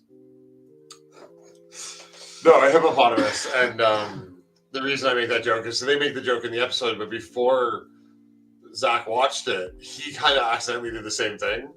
And I called it a rhino. And I made a joke and he didn't get it because I thought he'd saw it. But anyways, if you've seen it, they run into after they run into it, it restarts and they're in Dr. Harrow's office again. The rest of this all takes place in the mental institution. With the worst security ever. With the worst orderlies on the planet. One-on-one meeting with a doctor who has, he can't walk properly because of a cane. No security, no bindings, no one within call, and full of precious artifacts. And he's like, yeah, be seated in front of me, you violent. A glass, very tall pyramid right on his desk, like a very sharp item. Oh, and then the window's breakable too. It's like, you shouldn't have breakable windows in a mental asylum. Which is why none of it all adds up, and it reveals later on that they are in the afterlife. I know. The bullet wound was fatal. Mark is dead.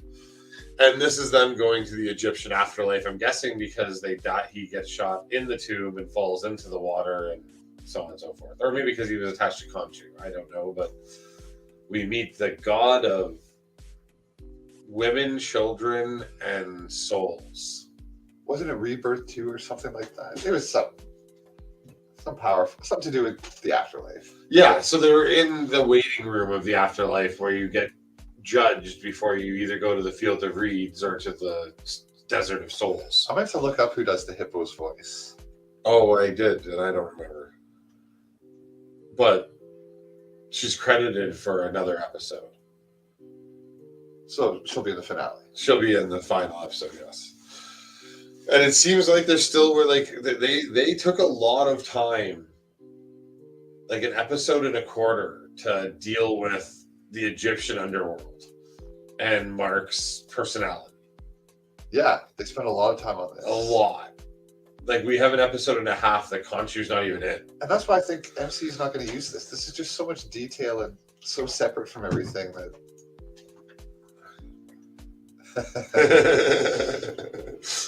Yeah.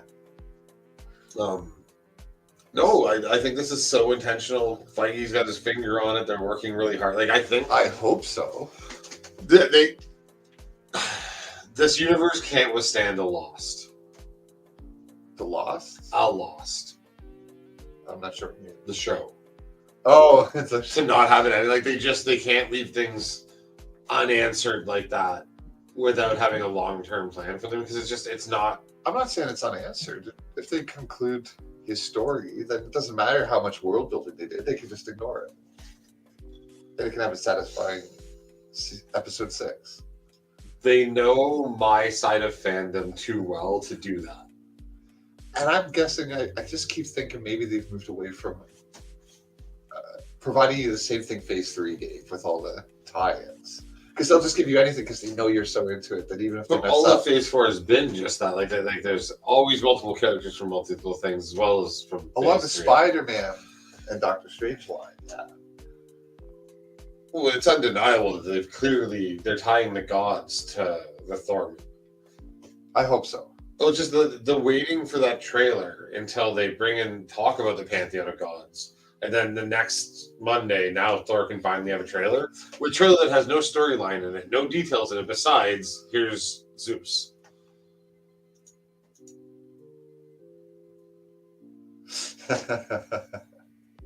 Yeah.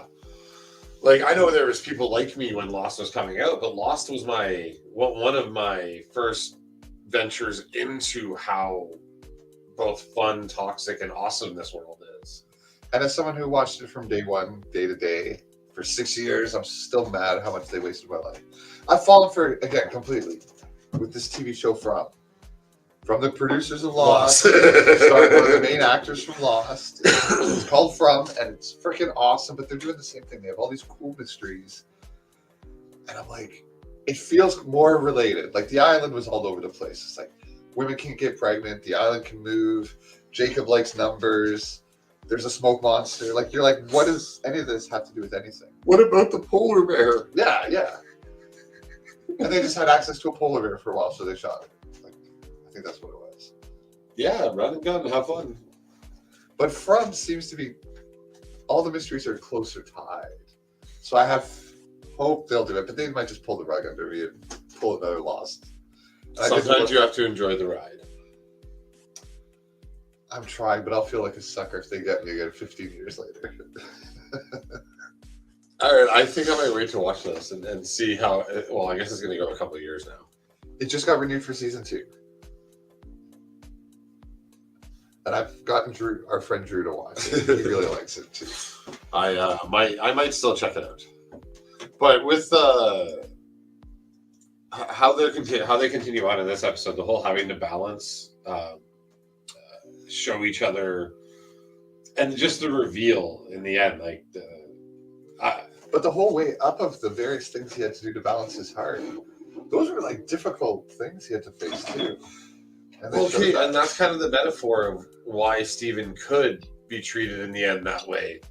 Because we maybe won't spoil that one final detail. Yeah.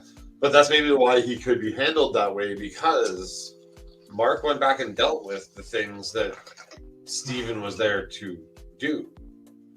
You know what I mean? Like with the condition that they're portraying here, dissociative identity disorder. Typically, and they show the childhood trauma. There's typically childhood trauma, and there's just shit that can happen to a kid that they can't process properly. They showed that mom in a really bad light. Yeah. Oh man, she was awful.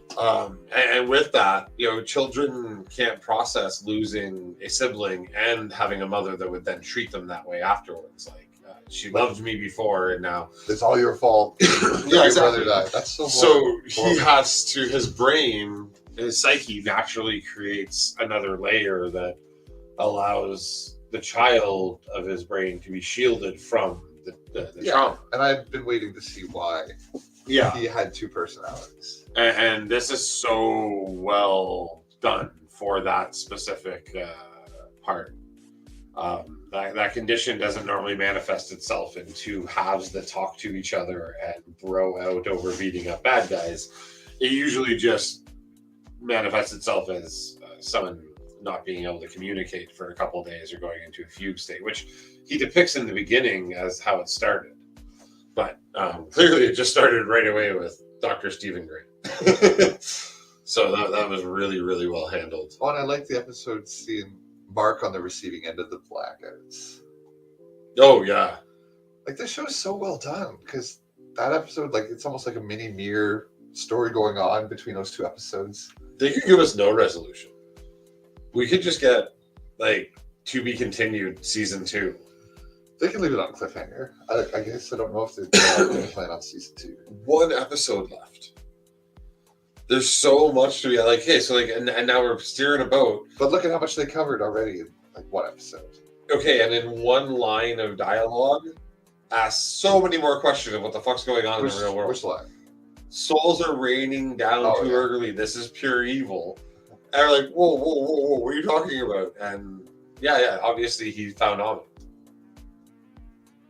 So Harrow's now unleashing hell on Earth and judging people, and souls are just falling. Or he's about to start the process, and they're going to sail the ship through the sand to stop it. Well, they're going back to Horus's gate. Yeah, they're going to go somewhere and stop it. He's not going to actually unleash it. You'll see a little bit. He might destroy a city. But souls are already fallen. So people have died already. That's what those purple lines coming down were in that scene. So I think it'll be like Avengers or Infinity War, where New York's under attack. Yeah, a bunch gets destroyed, but the world's safe. Oh, okay. Yeah. Me too. Yeah, I don't think she's going to take out that much, but yeah, like there's obviously already been a couple hundred people die from her. Like Iron Man's not going to show up because it doesn't get big enough. Or we just, well, I mean. Or he's dead. or he's dead. Hulk. Or we find out that that's the snap. That would be cool if they... And so he comes back and he's like, wait, who's Thanos? There's no real reference of when in the MCU this is happening. So some think Other than it's modern day. Yeah, 2024. Do they say the date in the show? I don't remember now. I have to go back and watch it all over again. Because the show's so well done, they wouldn't miss the snap or when it is. We have to assume that it is modern, and we have to assume that this is Harrow's doing, not any other influences. They have not preluded to any other influence at all in this show. Unless Marvel's doing something amazing where everything syncs up at once, like all the stories where there's a crucial moment in time, it's like that's at the snap. We talked about that already. Yeah, this could be another one. Oh, Harrow's Unleashing Amu being lined up with all the other coincidences. The snap isn't lined up with those. The ones that are lined up right now are the dropping of the stone, the breaking of the timeline, so on, like all those. There's a sorry, that's the one I meant. Then. Yeah.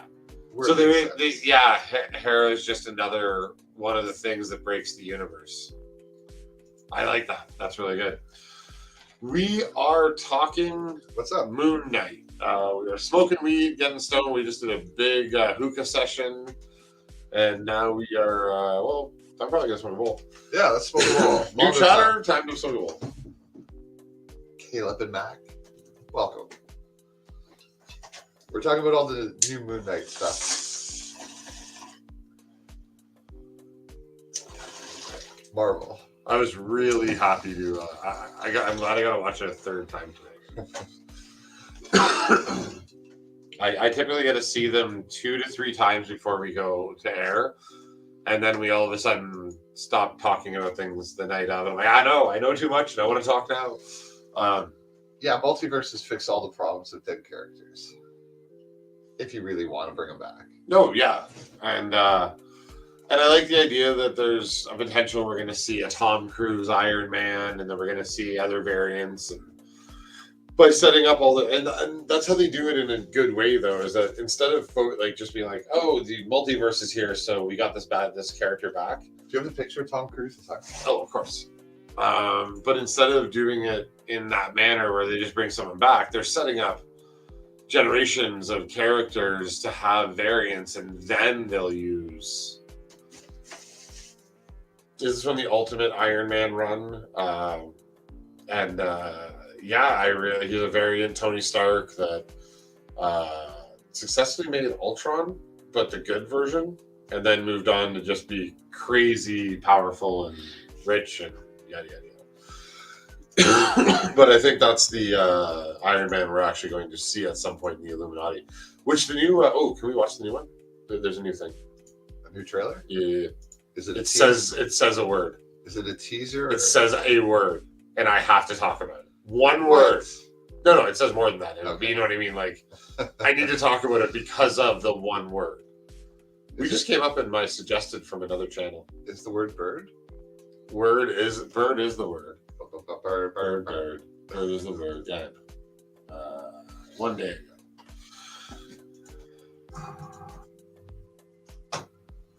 All right, we're going to show a little trailer here. This came out today? I didn't even know about this. One day ago. Oh, still didn't know about it.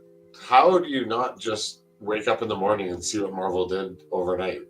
Because I'm not that guy. I am. That's why I'm here. This is what I do. All right, here we go. I think. Strange. It's time. In 10 days, nothing can prepare you for the truth.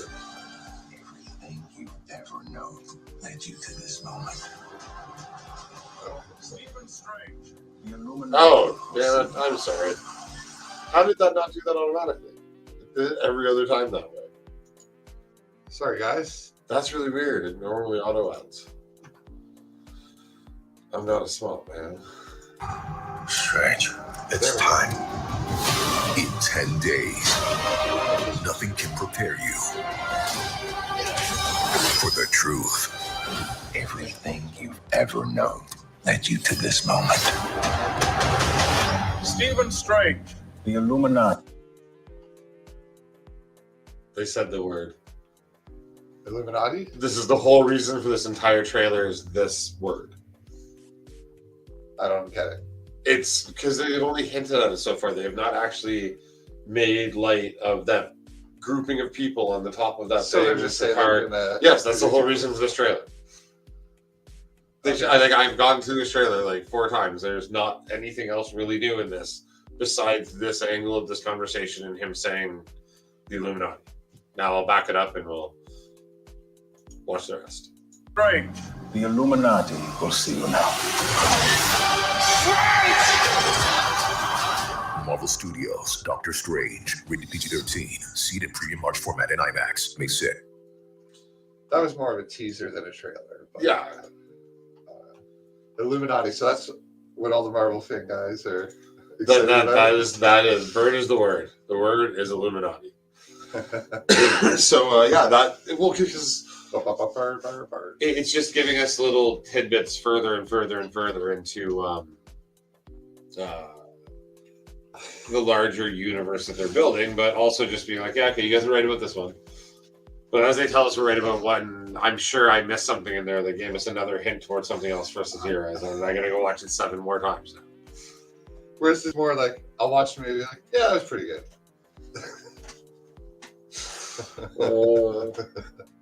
Yeah, but you can also... Illuminati, wow. Okay, listen. You can sit at a desk and hit the same button for 9 hours straight to mine something in RuneScape. Let's not point fun at how we spend our time. Oh. It's true. But yes, you heard it here. Illuminati.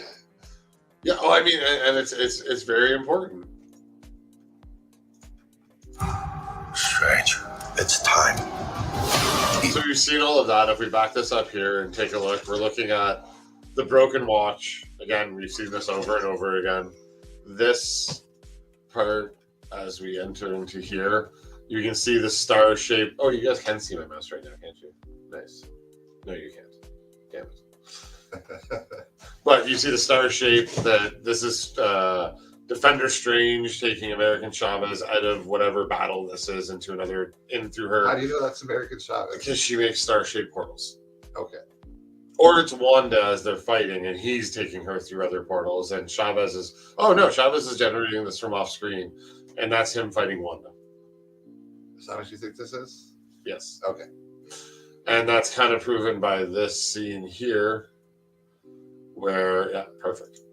Where we see the purple light, which would kind of looks like their 2 lights combining a little bit. He's clearly fighting another magical being with another light color.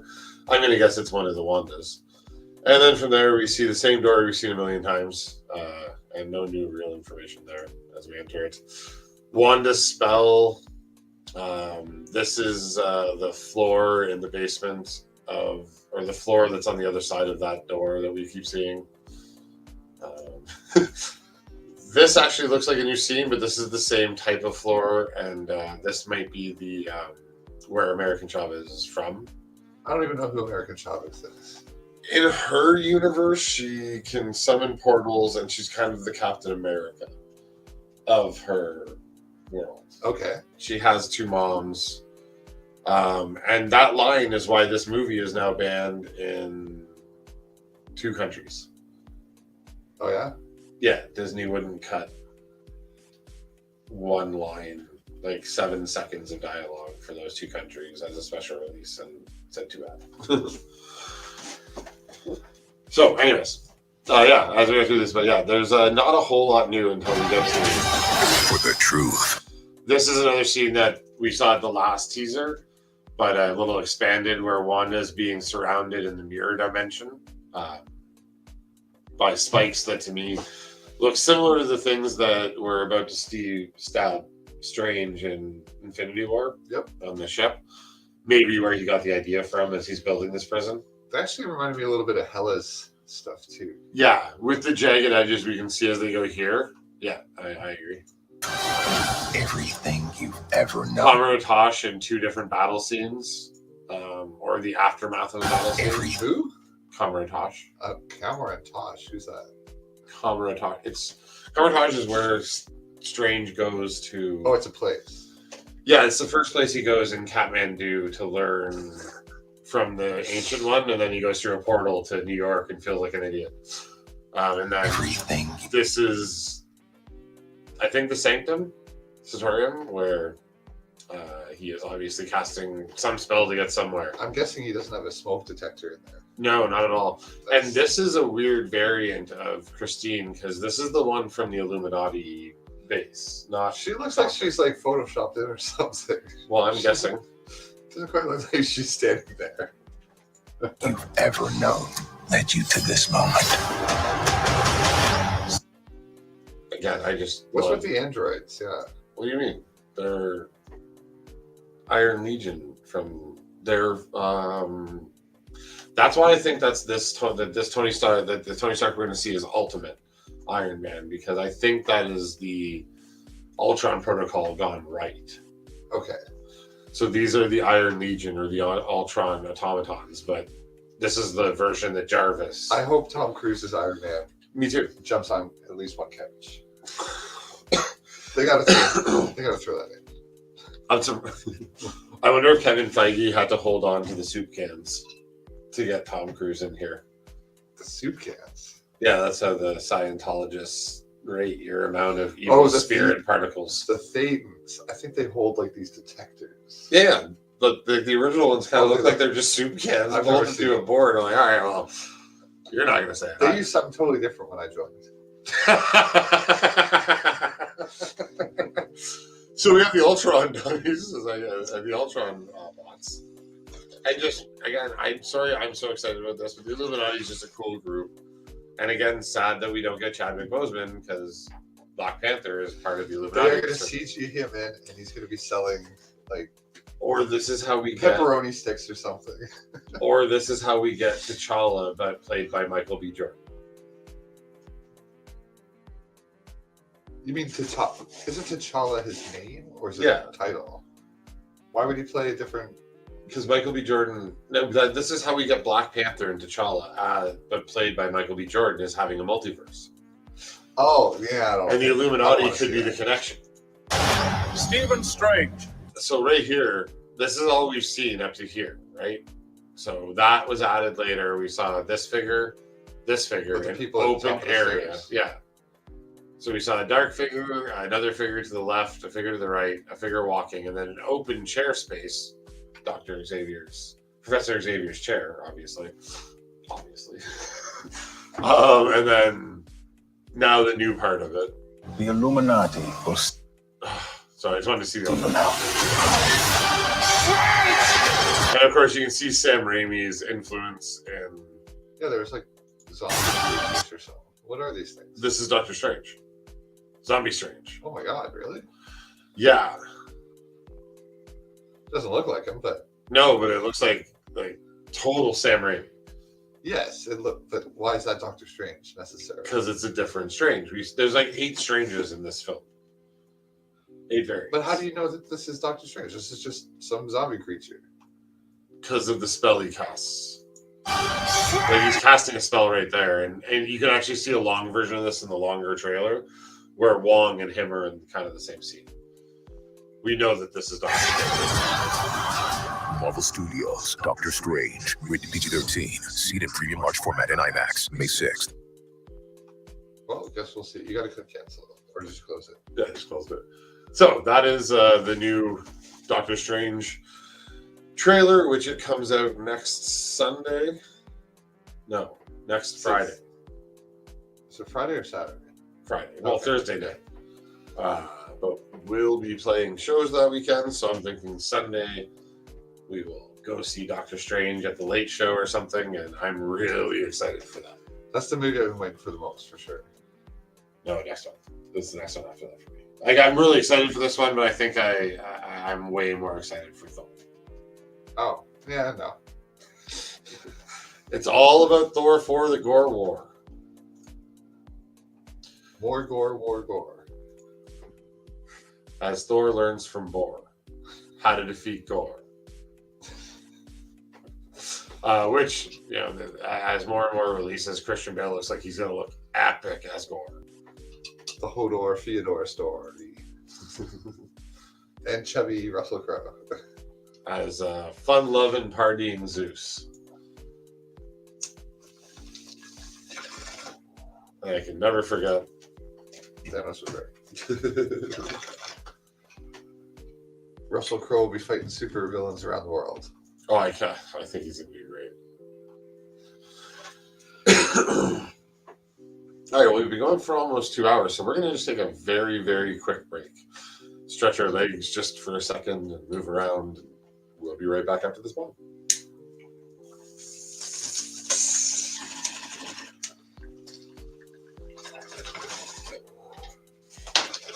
I guess we'll be right back after a word from our sponsor.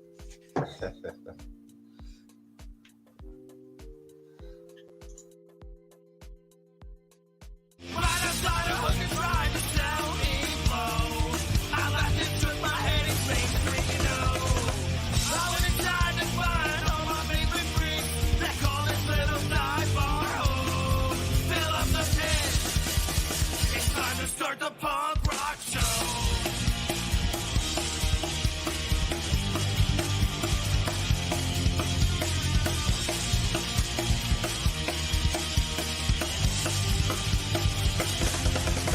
For a dirty, rough and tumble show, nothing beats a dive. It's where I spend the best nights of my life. Nights I can't remember, but I want to forget.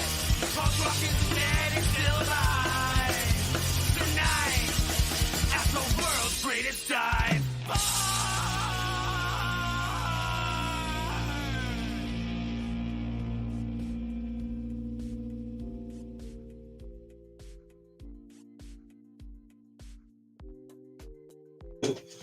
All right, we're back. We were talking about Bongception, but no, that's too crazy. I just said I wouldn't bring it up.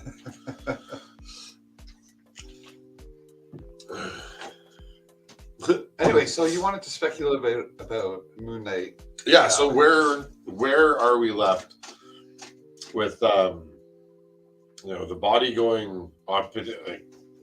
Well, we're left with Mark in the field of reeds.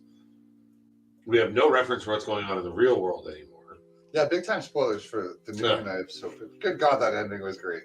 Layla is presumably still this could all be happening in a split second in the real world. Yeah, it seems times are separate because she said if you go back now, you're still going to be dead. The hippo said that. But obviously, I think that they're going to have to obviously commune with Khonshu again, and then I'm guessing just a big a heroic fight scene that they're going to somehow damn Amut. Yeah, there's going to be a big CG battle.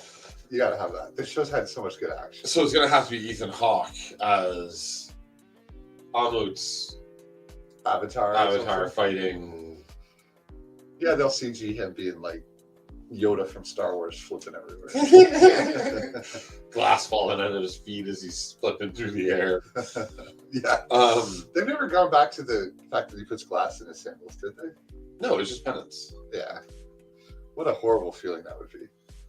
If you over time, technically you just probably go scar tissue and callus to the point where... Yeah, but then that defeats the purpose of it, doesn't it? It just really reminded me of that opening scene of Da Vinci Code where he's putting on the leg restraint with the... Yeah. And then he pulls out his 9 tails and starts whipping himself. Like, this is crazy.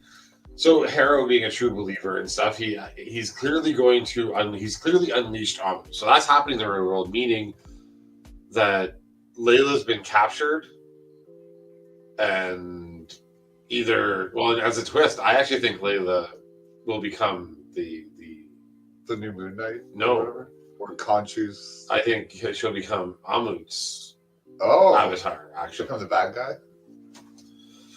Maybe. In a way to get Mark brought back, or you know what I mean, like in a deal the way that Mark made a deal with Khonshu. Do you have a reason for thinking that's going to happen, or are you just speculating? The fact that they landed at the Field of Reeds instead of Horus's Gate, okay, leads me to believe they're going to need another way. They went too far. They went too far in the process. He's now in heaven. He's not in the plains where they were going to access Horus's Gate. So how will her becoming evil help? Amu will go to that plane and bring him back. Bring who back? Mark. Oh, Amu will come to the field of Reeds. Yeah. Why? Because that's the deal Layla will make. Amu will want Layla. They've been building Layla up as being more important because like her necklace and stuff matches the scarab. The necklace she uses to kill that dude at the horse fight. You know what I'm talking about? Where they're like she does like that falcon move where she like runs and flies at the dude she's fighting with. She broke her necklace and then has the two spikes. That necklace matches the scarab that Haro has been using to guide to get. I'm not sure she'll go all the way. Like she's just the MacGuffin or whatever. Like no, I think she's being set up to either be a destined avatar of Khonshu or Amu. Because right now Amu wouldn't have an avatar because she's been encapsulated for 1,000 years. So I think she'll need an avatar as soon as she's released, and that avatar I think will end up being Layla. Well, we're gonna find out a week today. Or Layla will release Amu so she can control Amu instead of letting Haro do it, and then she'll use Amu to bring Mark back. This is my theory thus far. Layla will end up being the... Yeah, I guess she's going to try and save Mark. He needs saving. Like, he probably can't get out where he is now. I mean, if we're spoiled this far, given where Steven remains and where Mark remains, and that, I don't know, does that mean Jake's still in the boat? Like, I have no idea where this lands everybody. But in that, I think we're going to have to... And Supernatural did this exact storyline. Dean ends up going to hell, and an angel, as we're being introduced to them in the show, because we haven't been introduced yet, literally, like, he gets a burned hand on his shoulder as he gets dragged out of hell. Or Jake can save him from the field, and then they can go help. We just don't get Steve anymore. It's not Jake and Mark. You know, he's the trump card. Like, he shows up, he's like, I can do something you guys can't, or I know something you guys don't. Maybe. But I think it's intrinsic on her. They've built her up a lot in this series, and her past with everything, her dad. She would still kind of be the focal. It's just they need to team up with her. It seems so weird to only have a 2-second reference to Jake. That's what I mean. They got to bring him up again and then say, haha, we mentioned Jake in episode 3. Season, you're right. Like hourly, like this, every episode feels like a full season of arc for other shows. Mini movie number 3. Yeah. And of course, I still stand by my theory that Gore will be showing up in the post-credit of episode 6. I mean, you can throw anything in the post-credit. It's hard. Like, why is he relevant to all this? Because he's a god butcher. He's going to kill one of the gods. Oh, that's a good point. I said that without thinking. Or Gore could kill Layla as Amu's avatar and then leave the planet. How awesome it would be if Gore shows up like 10 minutes into the episode, just slaughters the ball. I'd die. Oh my god, I guess we have to watch this at your house. Oh no, you haven't come here for one, so we don't do that this time. We should all watch it at the same time. Hey, Ryan brought up coming to my house to watch it. All right. I missed the last premiere at your place, so. What if we get Ryan there for 3 a.m.? No. He'll want to do it in the afternoon. That makes sense. So morning. And then I can't watch it as a premiere with you guys. Like, I'll still come watch it with you, but I'm like, no, I'm going to need to see that. Like, I don't think I can delay the delayed gratification is a good thing. I'm bad at it. I'm really, really, really bad at it. Just for Marvel, I need to know. I need to see how it fits into the next piece. Oh yeah, no, they found my crack and they just intravenously feed it to me every day. I understand my placement. Here's my crack. For real.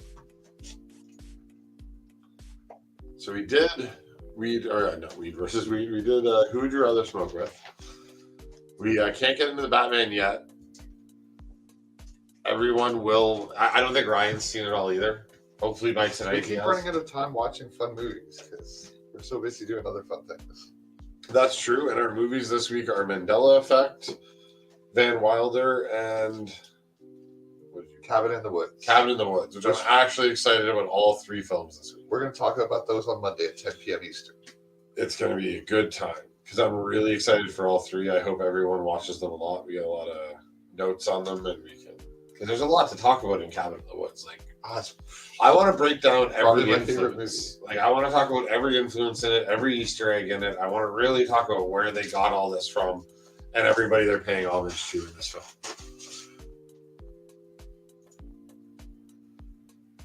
Yeah. Most people I talked to really liked it. So far, it's my favorite DC property to date.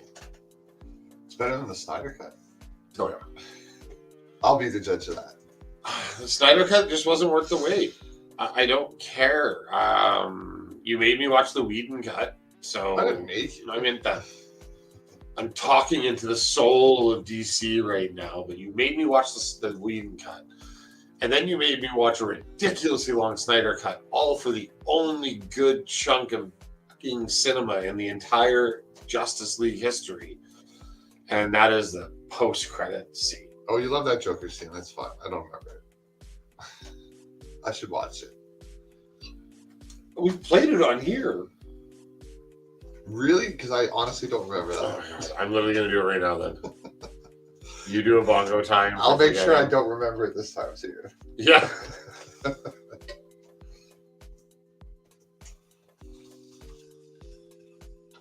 I really don't remember watching this. Really?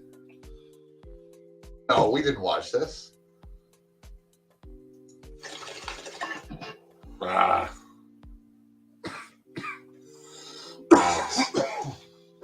All right, we're going to watch this again.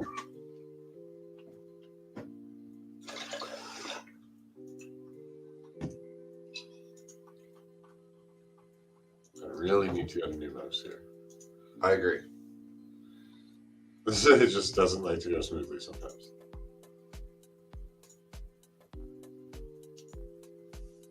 Only the best gear here at all times. Actually, I shouldn't complain. Like, there's a lot of really nice stuff. But then the crucial input device is the one that's lacking. Yes, 100%. And I game with it. Hurry. We can't be out in the open much longer. You'll come for us. Are you screen share? Yeah. And I went to make sure. Let him come. Let the bastard come. I'll stab this through his heart for what he did. She'll stab it through his finger. Arthur, I want to make him pay. I understand how you feel, Mira. You have no idea how I feel. But we have to stick to the plan to have any chance to get this right.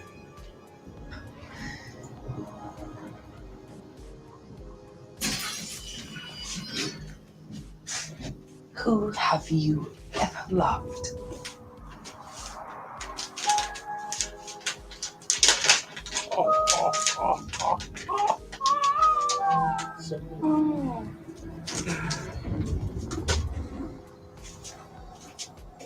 Au contraire, my little fish stick. He knows exactly what it's like to lose someone he loves. If we would have gotten this Joker all the way through Leto's performances, I'm sorry, I wrecked it for you again. I apologize. Just turn over. Like a father. Like a mother. Be very careful with the next thing you say. Like an adopted son. Isn't that right, Batman? Maybe, in a way, that smelly old flounder is right. Because how many can die in your arms before you run them to death? That's not very careful. Now, how many dead eyes can you look into before you die inside yourself? I've been dead inside a long time. But you're gonna have a limit. And if you cross that line, I swear to God. Before what, Bruce? Kill me? You won't kill me. I'm your best friend. Besides, who's gonna give you a reach around? Anyway, You need me. You need me to help you undo this world you created by letting her die. Poor Lois. How she suffered so.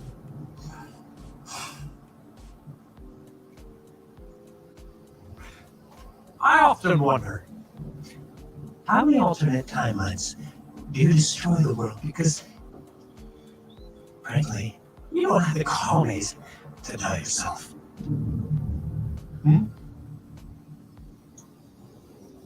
So as usual, I'll be the mirror man. A truce, Bruce. As long as you have this car, a truce. But all you have to do is tear it down. I'm happy to discuss with you anything like why you sent a boy wonder To do a man's job. You know, it's funny. You would talk about people who died in my arms. Because when I held Harley Quinn and she was bleeding and dying, she begged me with her last breath. And when I killed you, and make no mistake, I will fucking kill you. And I do it slow. I'm gonna honor that promise. Where are we holding up? Somewhere I'll never suspect. Still think it was a good idea bringing him along. What do you think?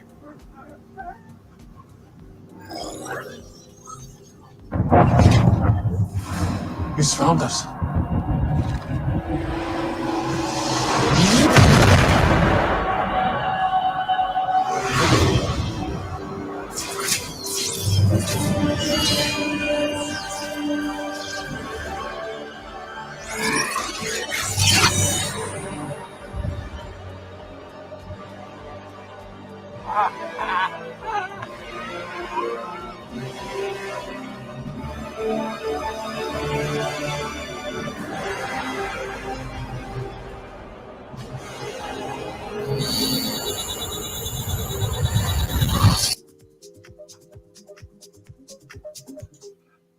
Man, that's awesome. That is literally the best scene in the entire movie. Where's the movie? Like, I want to see Snyder that Cut. movie. Yeah, like, but now that they've kind of, well, yeah, you let Jason Todd die, but in the Injustice storyline, he kind of gets. Doesn't he get Lois Lane killed? Who? Batman. Well, that's how Injustice starts. Yeah. Lois Lane dies. And Yeah. Superman goes crazy. It wasn't necessarily that Batman's fault. Like, Joker made it happen. He tricked Superman. Right. Superman thinks he's killing a bad guy. Thinks he's and he killing comes Doomsday. to in like space beating like Lois Lane is just in pieces. In the scene in the comic, she looks fine, but she's dead in space. Yeah. And Joker used a combination of kryptonite and Scarecrow's fear gas. He got Superman to come into a submarine that was filled with it. That's where the Joker was hiding with Lois Lane. Oh. And so Superman gets into the submarine and he breathes in the gas, not realizing, because, everyone's fine breathing in kryptonite. And yeah, Superman goes crazy. Kills Lois Lane, and then he becomes dictator of the world. Yeah.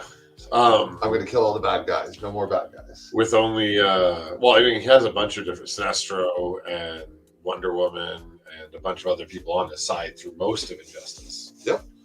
And then there's a bunch of heroes against him, like Batman. When the gods turn their back on the whole situation. After they have trouble beating Superman. Yeah, we can't really do fuck all. We're out. Peace. Oh, they can. They're like, we got to go super, super Saiyan. And then we could do it, but let's not mess with humans. But Jared Leto's laugh in it, his creepiness. The laugh is the only thing I kind of didn't like. The rest, I'm like, he's way better than the other movies. I loved everything he did in that scene. It was perfect, and That's the best that Ben Affleck did as Batman all the way through the series. He didn't even say anything really. He dropped an F-bomb, made Yeah. it count, and it's great. I guess it feels though like that laugh was taking me out of it because I'm like, okay, I'm believing this guy's a crazy person, and then he's like, I'm like, ah. Whereas Heath Ledger, he never took me out of it. He was just, I'm like, that's just who he is. He's crazy. He laughs like that. Yeah. But I felt this was a more comic book-esque Joker, and that's what we're looking for. That's what they've all been building to, is bringing the comic books alive, true to form. But I really didn't like his Joker and other stuff. No, I was not a fan of his Joker. Like, the New Age Damaged. I'm like, all right, cool. It was a neat interpretation of the character. Cool. I got no problem with it, but it really wasn't great. Yeah. But also when Superman shows up there and they're all getting ready to fight and stuff, it's like, he can kill you on 1 second. Like, you can do it faster than you can blink. Which is why he doesn't. Yeah. So I'll let them talk for a minute. And I'm sure Wonder Woman will be not far behind on the other side, and Sinestro. And I was kind of hoping the first time I watched that, when he lands, it was going to show like just a slight green glimmer from his finger. But they never really show anything. They let you see it. Yeah. The ring from Sinestro. Like, how awesome would that be? Like, oh shit, he's full on Green Lantern. It was yellow ring. Oh, was it? Sorry. Yeah. That he got from Sinestro. He used fear. Yeah, he used fear. Man, and in Justice, Superman has basically a Green Lantern ring for a while. That's crazy. Until Wonder Woman convinces him to, like, you don't need this shit. What are you doing? Like, this is stupid. Yeah, basically get off drugs.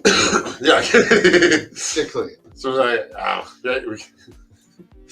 I guess to a character like that, power would be his drug. And he doesn't need it anymore. He's Superman. He's got it all already. You're gonna watch this week, right? Yeah, probably tomorrow.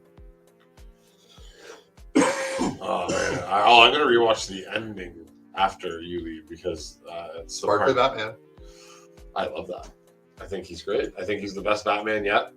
Apparently, everyone is coming back except for Ezra. Like, Affleck is now in talks with a whole new contract to come back to play Batman. Henry Cavill, all of them. Everyone that was is done. Henry Cavill gonna come back with or without a mustache? It depends on where Witcher is. Because clearly he cares more about the other show than being Superman. No, that's just scheduling and contracts, though. It's weird because he still could have used a fake mustache on the other one, at least until he grew it. No, I think you know what? No, they just could have not cheaped out. I've seen so many via free on YouTube. Yeah, do it better. Yeah. So I mean, but they spent like millions. Yeah, and someone got stoned and mailed it in that day.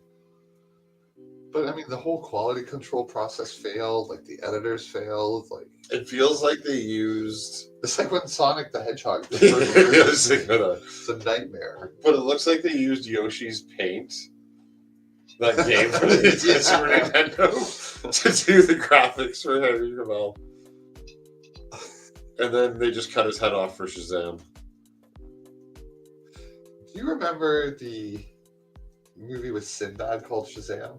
Yes. Like genie stuff? Yeah. Mandela effect doesn't exist. Right.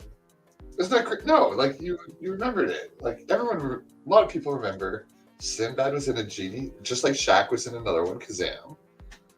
I was about to say, or am I thinking of Shaq? That's the other problem, is that these things are older, so it's hard. There's almost no possible way to not ask a leading question.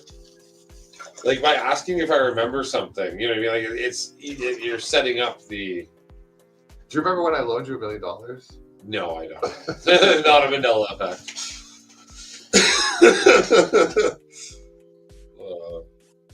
Although I wish, because that would mean at one point I had $1 million in my hand. You did, and because I lent it to you, and you haven't paid me back. I was going to say, you remember when I paid it back with too much interest, and now you owe me $500,000? Mandela.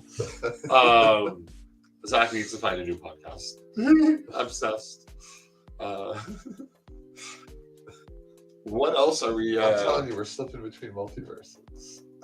I've been saying it for years. Our vibrations just keep. I don't really think any of this is. I think it's the human psyche. It has a propensity to think certain things in certain patterns.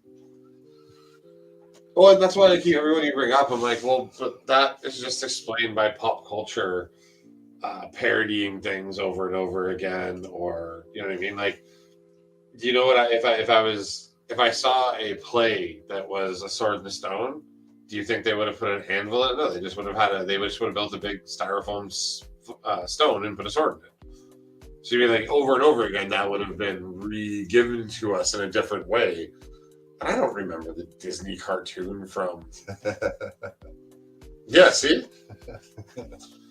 We've got witnesses. The Monk 13. It says that I paid you back with too much interest, right? So you owe me money. You're adding that part. I'm adding all of it. He could be saying, no, I remember you giving me the money. Oh, drugs are fun. And this is where we end up when we take them.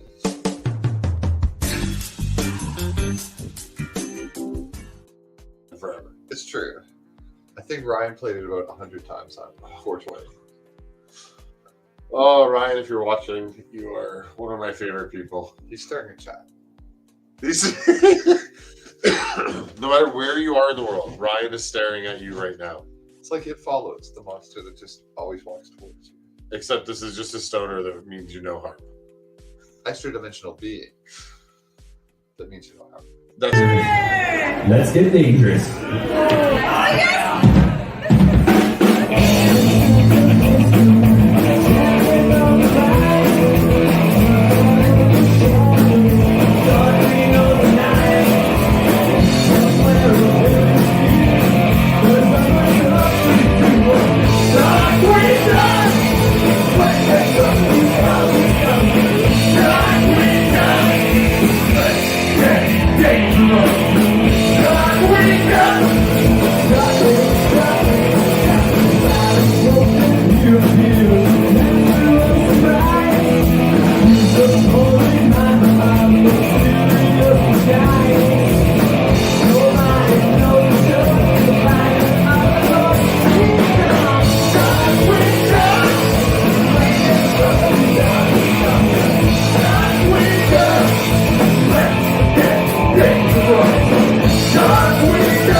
And we're back from that impromptu Darkwing Duck cover by Barry. Yeah. It just felt like a good time to do it. I think I might have accidentally clicked the button too. But. Yeah, I'm just stoned.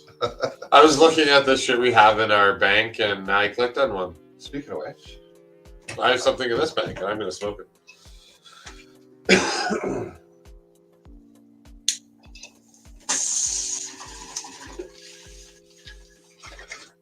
what were we even talking about before? And that is too dirty for me, so we're going to do. Oh my goodness, that's totally fine. Clean bong time. Until it has the consistency of gravy, you can still use the bong. And even then, you just have to pull a little harder.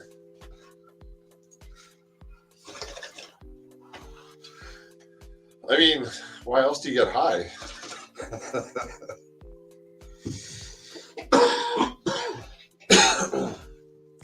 I really can't believe you think that bong water is too dirty just because there's some flakes of hot floating. Yep. Too dirty. Bong water's got to be clean. If it's not viscous, then it's okay. You are a very gross man.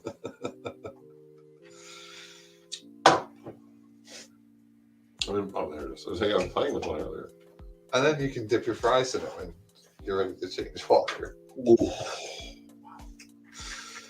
Somebody's done it somewhere on a dare or out of curiosity or by mistake. No one else gets their bong water that way, just you. It's gross. Oh, I probably could introduce. I'm sure we both know people that we would guess have very dirty bottom water.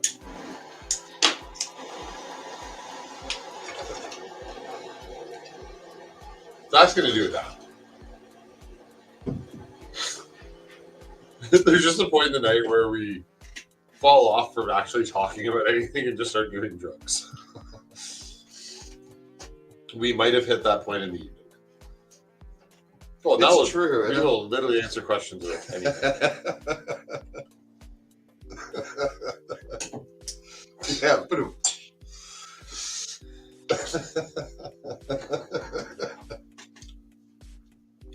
Dee Dee's one of my favorite chatters.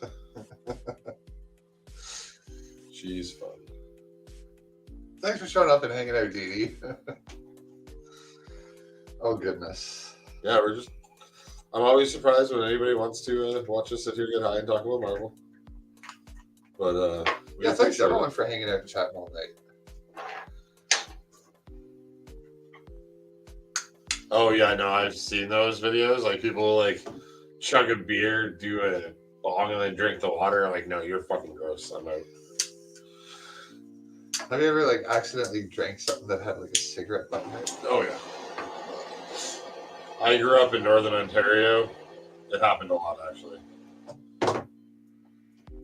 Thank you very much, Baby Lung Crew.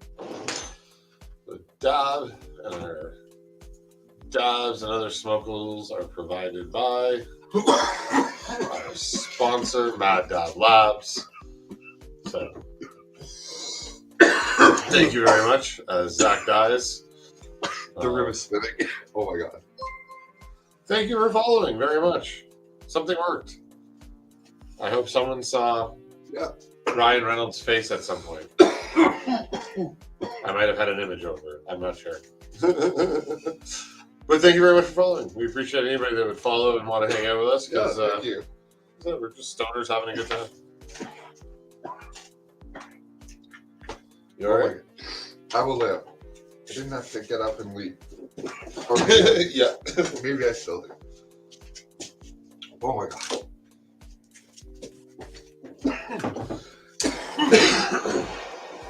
What was it I just did? Dry diamonds. From Mad Dab Labs. Dried what? Dry diamonds. Oh my god. Tastes good? Yes. Oh. Literally stuff is spitting. Whew.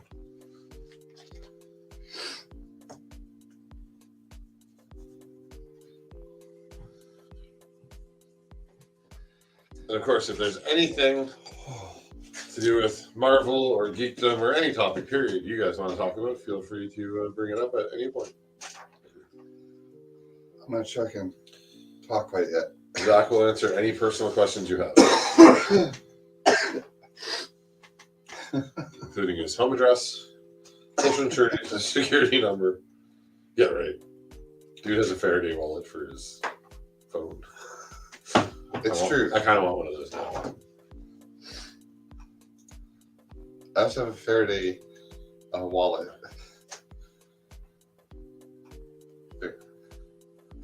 Yeah, you gotta hit another. You gotta hit again. Hair of the dog, right? Whew. And I am about to hit some rather nice live rosin from our friend Ken.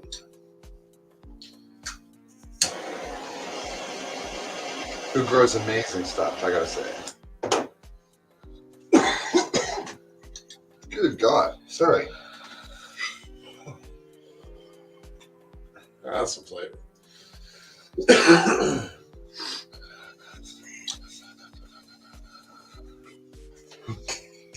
It's true though, like I do feel like now I need a little bong hit to clear that out. After diamonds, yeah, I can. After live rosin, I just need a second. Like, I have like a narrow band of what my lungs will let me do right now. Has to be broken loose.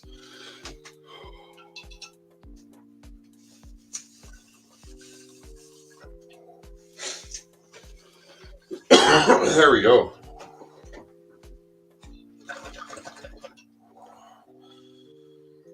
Like I can hit diamond or I can hit anything BHO, no problem, over and over again. Can last all night, hit a bong afterwards, but something about live rosin just it sticks to the inside of your lungs. It sticks to the inside of your lungs the way this sticks to the inside of your brain.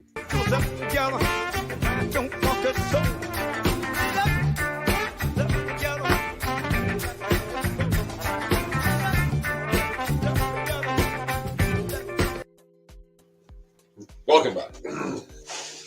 One of the best scenes ever. Check out the 1 hour Zemo dance video from Marvel. Yeah, I can't believe Marvel actually released that. That's hilarious. The internet demanded it.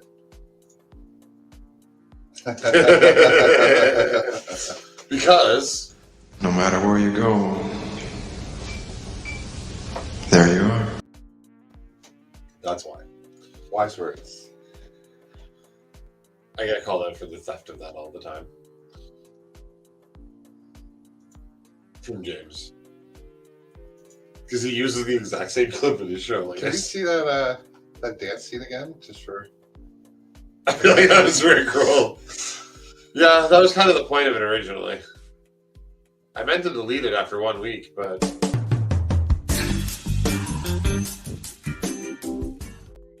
For all the ankle cam fans out there. I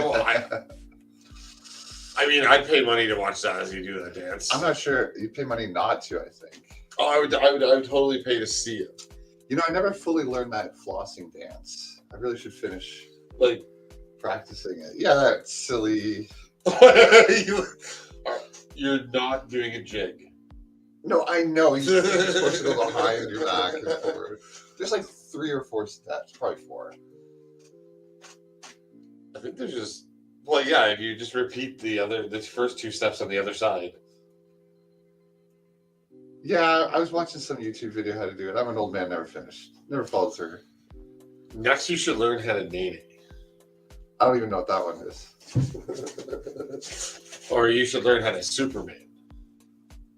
Is that Soldier Boy? Yeah. No. I never learned the Macarena either.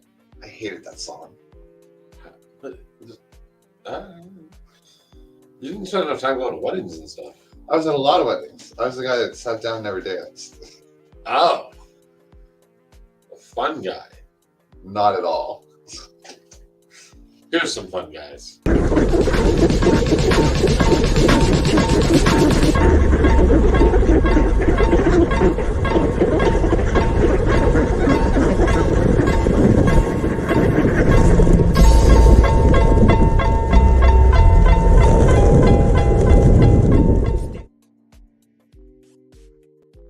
Yeah, so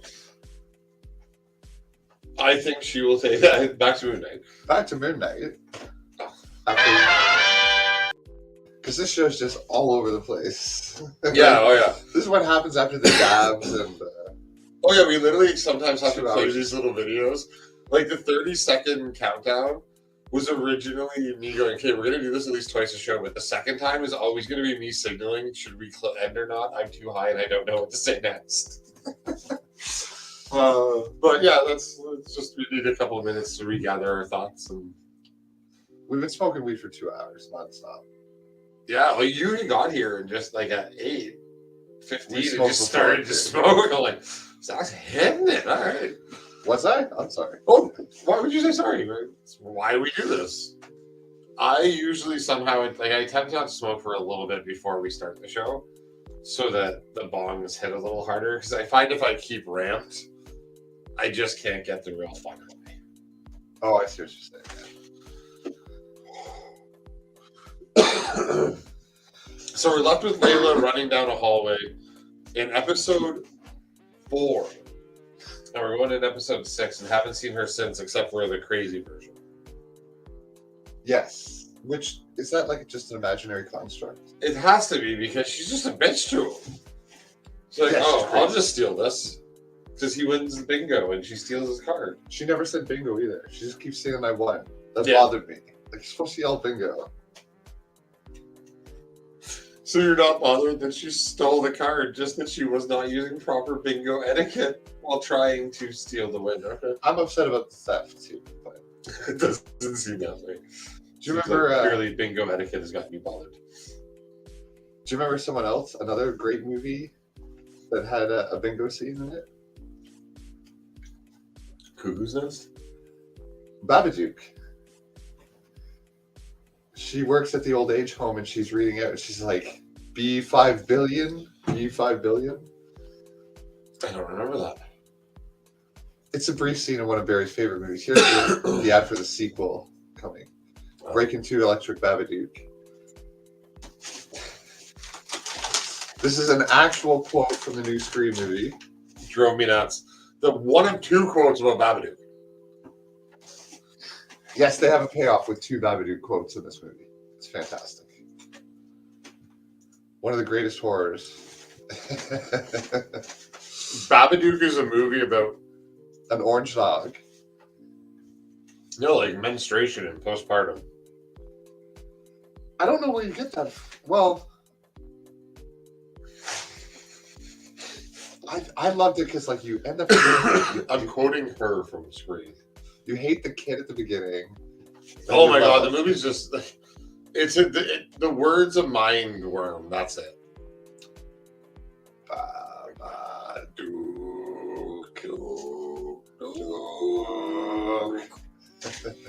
It's a good. It's one of my. I really like it as a horror. So I guess I've seen it twice, and because I watched it twice to prep for a thing, and it's not that bad. But it definitely does not win any horror movie awards for me. It does for me. Yeah, every bad movie on the planet wins an award in your mind. They have to be. It's not bad. I truly view Babadook as a good movie. Well, we covered it a long time ago. No, not that long ago. I feel like inside of a year. How did we get onto Babadook? We were talking about Moon Knight.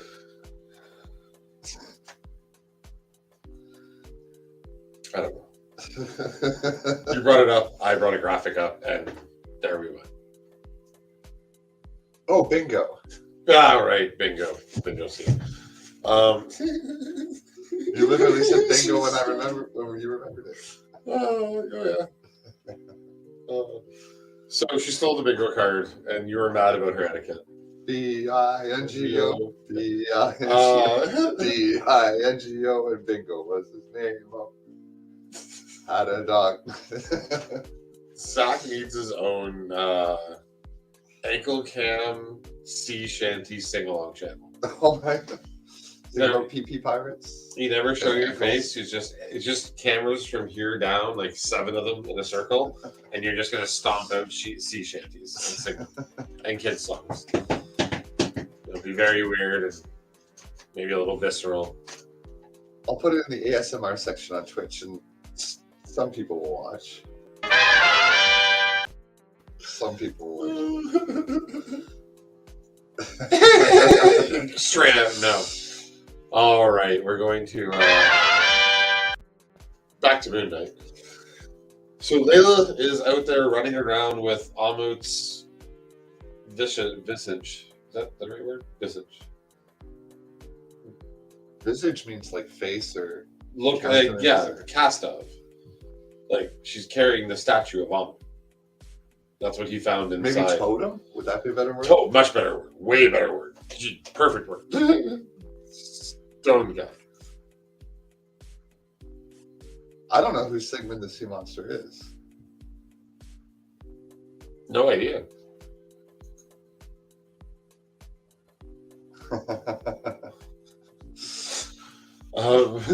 Who is Sigmund the Sea Monster? I dress up as Nessie, the Loch Ness Monster. Be a great costume to make out of like one of those floaty tubes. So that's how it fits on you. So it's just like, yeah. But so she's running away with the totem, which clearly we're going to have to open up. My theory is, or my guess is that episode 6 is going to open up from after Mark gets shot.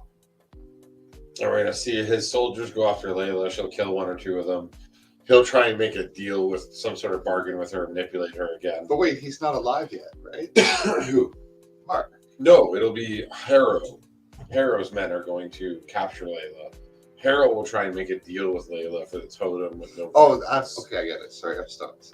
And then Harrow will, she'll say no, and Harrow will release Amit, and Amit will either give the option to take Layla and Layla will make a deal for Mark, or Harrow will.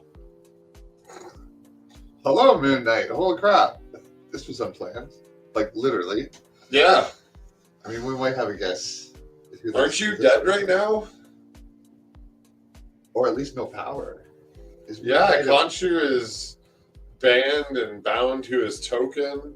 His totem. Are you the real Moon Knight? I can't believe we actually have Moon Knight. Mark is in the field of reeds. Like, who are you being possessed by and for? And man, the real Moon Knight does not have time for social media. I'm sure he does. Yeah, that's true. Like, he doesn't seem to sleep much. All his personalities get their own time with the body. You'd think superheroes have better things to do than watch YouTube. Oh my god, one of my favorite Facebook pages is texts from superheroes. And it's one of the funniest things on the internet. We are giving, this show is I think my favorite Marvel show. Loki was great. This is probably better. It is. Yeah. And it's like adult. It doesn't feel like a Marvel show, really. Like it's more darker and deals with difficult things. The aesthetic doesn't hold just non-stop Marvel sheen. There's more blood than the last 3 Sony Marvel movies combined. About violent killers like Carnage that had nothing. Or a vampire. Yeah, or a vampire, no blood. he minimal blood. He spilled the guy's guts out, and there was no guts or cuts. Yeah, and he would just barely have a little bit of himself sometimes. That was it. The only blood you see are from his loved ones. There was more on the altar in one episode of this. Yes. Let alone he's always bloody himself. Although I do like how in these 2 episodes, well, the episode and a quarter that's in the institution, how every time he flashes back, he's hurt in a different way when talking to Harrow, making it seem like these may have taken place over a long period of time.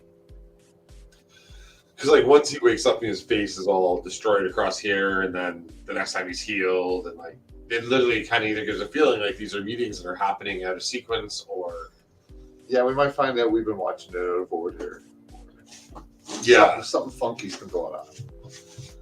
Or this all took place like 30 years ago, and he's been crazy since in the institution. Or there's a lot going on, but we cannot wait for next week.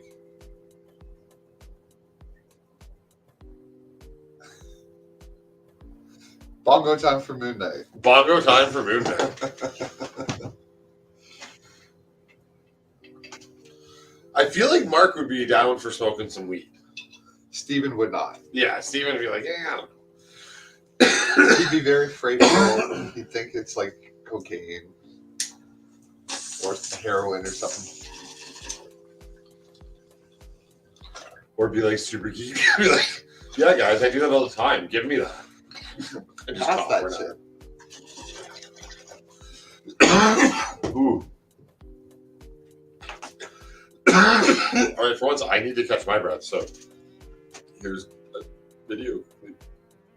Until I do, sorry.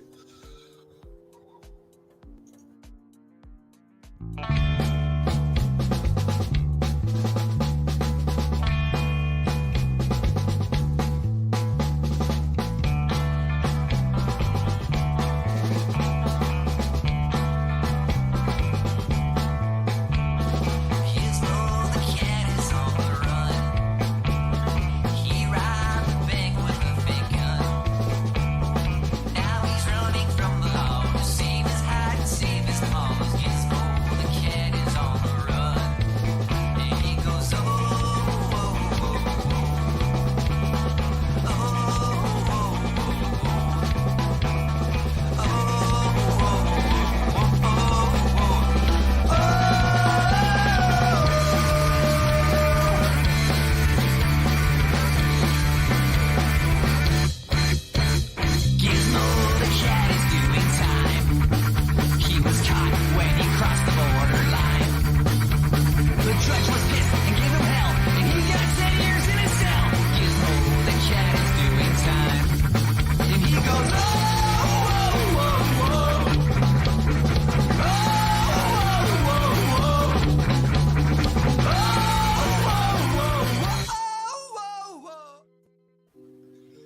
And we're back.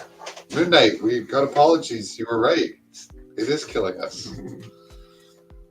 All right, we're going to turn the show around. We're never going to smoke weed on here again. We thank you for your input, Moon Knight. Well, I think we should just switch to alcohol. Oh, yeah, that's much better for us. Yeah. And then it'll just be the drunk. It's legal in more places, so it must be better for you. Yeah. In fact, it's legal almost everywhere, so it must be damn near healthy. Can you imagine what we'd be like after 2 hours of like doing drinks and shots? We would not be talking at all, like properly. You wouldn't understand a thing. I wouldn't be saying stuff I'd probably want on the internet. Like, I can get pretty intense when I'm hammered. All this glassware would be smashed, like accidentally or on purpose. So, funny story.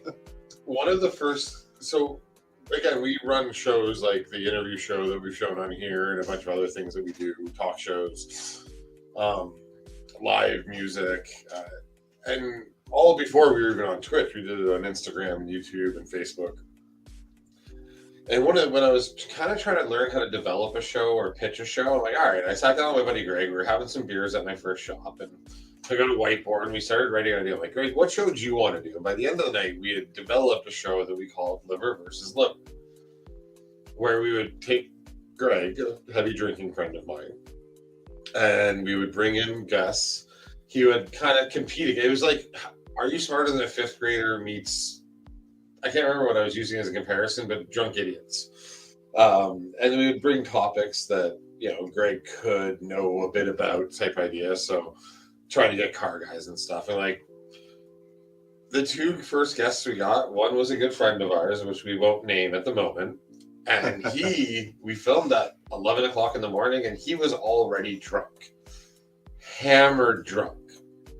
And then came on a show where the object was to get drunk, like to drink the way we smoke. I mean, the people I've known that drink that much, that's kind of what they do. It didn't work the way he thought it was. This is a show about binge drinking. You can't be already drunk and then start to binge drink. Like start doing the heavier shots and chugging and all that. Like that's usually how you get to that level of drunk. So, anyways, that episode didn't end well. It ended with some pretty gross ending where Greg was doing his sign off and there was kind of a lot of sounds and video going off in the background of sickness.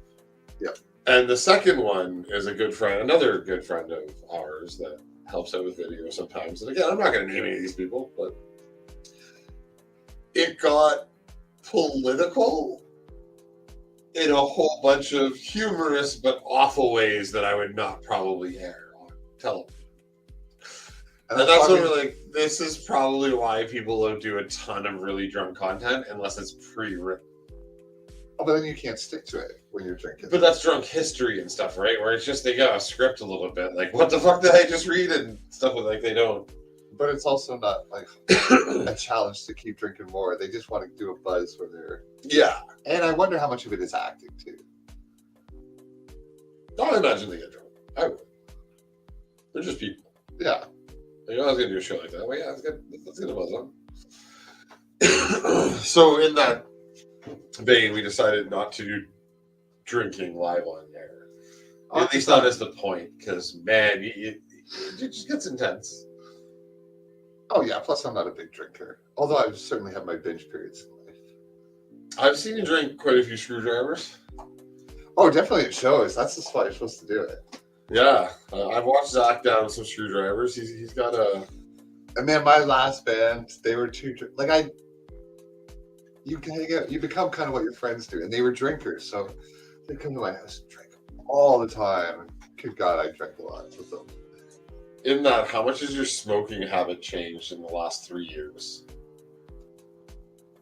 I never did the extracts and all the high end stuff from here. I mean, consumption levels. Oh, here it's way more. And I noticed I have to smoke more to get high at home. Yeah, that's why I took the days off after 420. I'm like, all right, I'm not going to smoke Thursday. I'm just going to let the system clear out a little bit, wait till Friday at 420, and I got pretty high. I find it's more of a habit, too, though, where I'll just do it. That's true, and you don't... I didn't just realize that's what that comment said, even though it's been highlighted for a long time on the screen.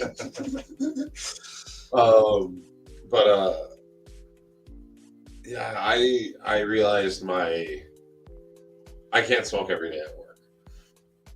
I was able to do it when I worked for somebody else. I didn't care, but Well, there's your problem. You're working.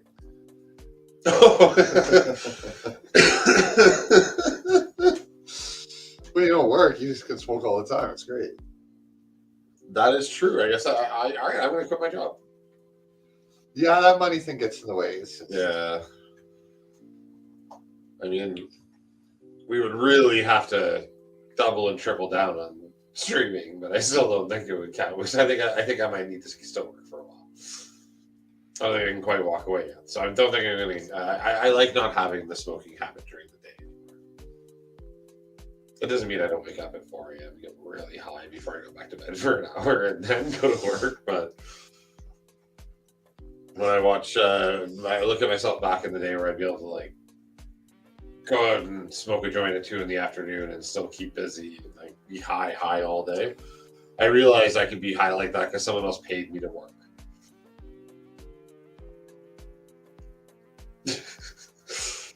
Working for yourself sucks sometimes. I'm a horrible boss. I just want to go have fun all day. I have to do stuff. See, I say that makes you a great boss, but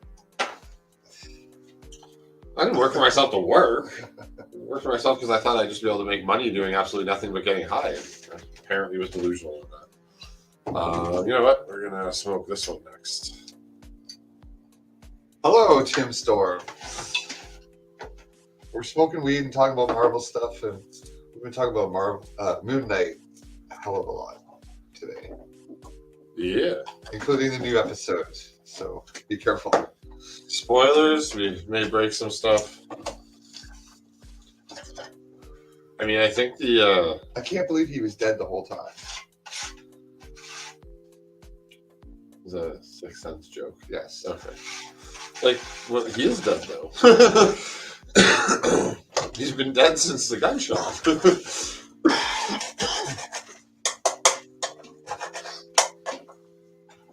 All right. New weed. Pearson's missing some weed.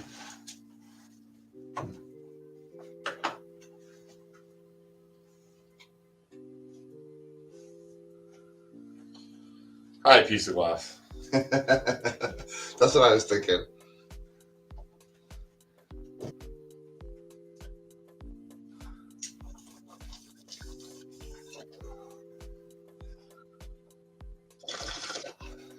You know what I think? I think Moon Knight's a really good show. It is. And I have two. Well, I'll answer just this one because I have two roads and I don't know which one I actually land on. But the first one is we all chose to break the laws available at the time. But I still don't think that should affect our ability to be able to work in any industry after that becomes legal.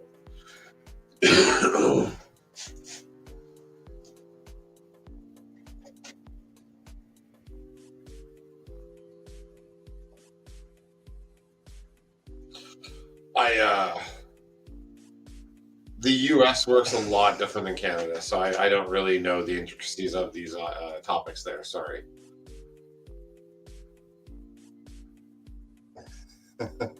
Yeah, I don't know the intricacies of how the U.S. handles a lot of that. In Canada, they're pretty much just ignoring anybody that was busted now that we're legal. You can't work in the industry or own any part of it. I'm still thinking about Moon Knight. Me too. You can use the button too, you know. Back to Moon Knight. Back to Bongo Time. Yes. Since we can. And Jeff Bezos lets us. Mr. Storms, tell us what you're smoking and if you've seen Moon Knight. Those are our topics tonight. What is in your bong? And what you thought of Moon Knight? Or any Marvel new stuff. Cause would you like a Sour Patch Kid? No thanks. Okay. Moon Knight is the best put together property of Marvel in the television series so far. I mean, that's with good company, though. That's not to say the other ones are bad, just this one stands out. Loki was brilliant.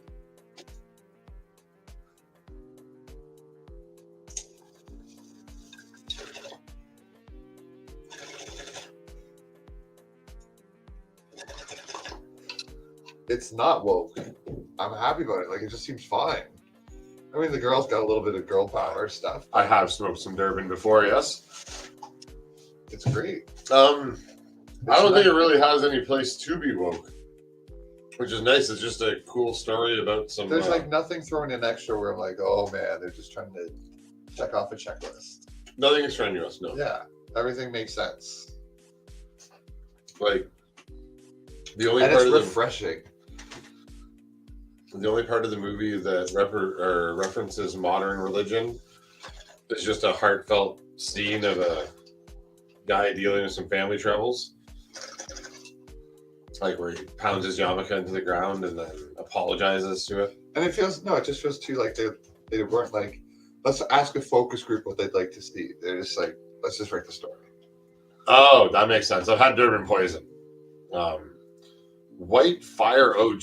That would be new for me. Oh no, we were smoking fire shit the other day, which is White Fire and something else that I don't remember the name of. Man, I'm not aware of that much stuff that isn't woke anymore, so I don't know. Everything is woke. You took like a half step before you took a right turn. You're awesome at this. You might be one of the best trolls on YouTube. Like, you brought Moon Knight and took a left turn right away, and it was awesome. The quickest turn I've seen to political conversation while talking about our topic. I like to, but you also haven't met Call Me Not yet. You're right. I've been trolled very little on the internet. He's a pretty good troll too, in an interesting way. I've never quite met anyone that called me not. Yeah, I said it wrong. I haven't been practicing my Welsh. I need to get on that. Well, I hear smoking weed will help you. Man, I'm really high. Did you try this stuff in the middle? Oh God, is it even stronger? It's Spruce Walker. Moose? Spruce Walker. That makes sense. Spruce Goose. Yeah. Wash that. Yeah, definitely got a full bowl full there. You got that stick there. Call Me Not has made me laugh out loud like several times with his strange trolling jokes. We were just talking with Doctor Strange, and they were. I mean, I don't think it was in this case being woke, but American Chavez from the comic book in the mid 2000s has two mothers, and a couple of places will not allow the movie to air, and Disney's like, yeah, we're not going to bend on that. Which, I mean, all the actors were behind that, so I don't know. Our entertainment, I guess, needs to be somewhat representative around most people. I guess we missed the Young Ripper. Yes.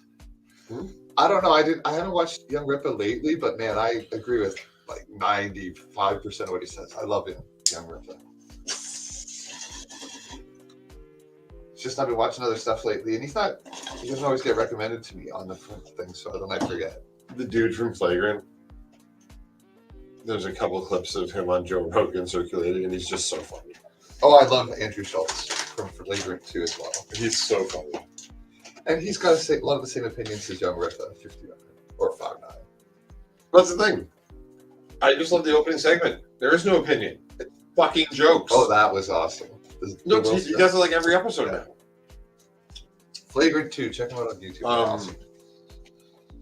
That's all we need. We need entertainment. And they'll say anything. They don't care. They're great. Because it's a fucking joke. They're kidding. They're like, we're comedians. We're here to make fun of shit and joke around. If you're watching us and get offended, don't watch. Yeah, yeah. Oh, and Andrew Schultz says stuff like, he's so dumb too, but it's in a lovable way. He's like, if you're not married with kids by the time you're 30, you're gay. It's like, what? Like, that's offensive. That doesn't make sense. That's not true. But he's joking and it's funny. And but in the moment, there was probably a good setup and pull trigger on what he had said. Yes. And then he moves on to do another joke because he didn't mean what he just said. He's just fucking telling a joke. But he treats it in a way where you're like, this guy's an idiot, and he's laughing at himself, and his friends are laughing. It's great. I can't click on it. Well, I guess I can over there. No, I can't. I need to open up YouTube, but we can't log into YouTube from this computer. Yeah, and it's shocking, and it's offensive sometimes, but it's great. And then you listen to them talk, and they just make sense. I know very little about World War II anymore.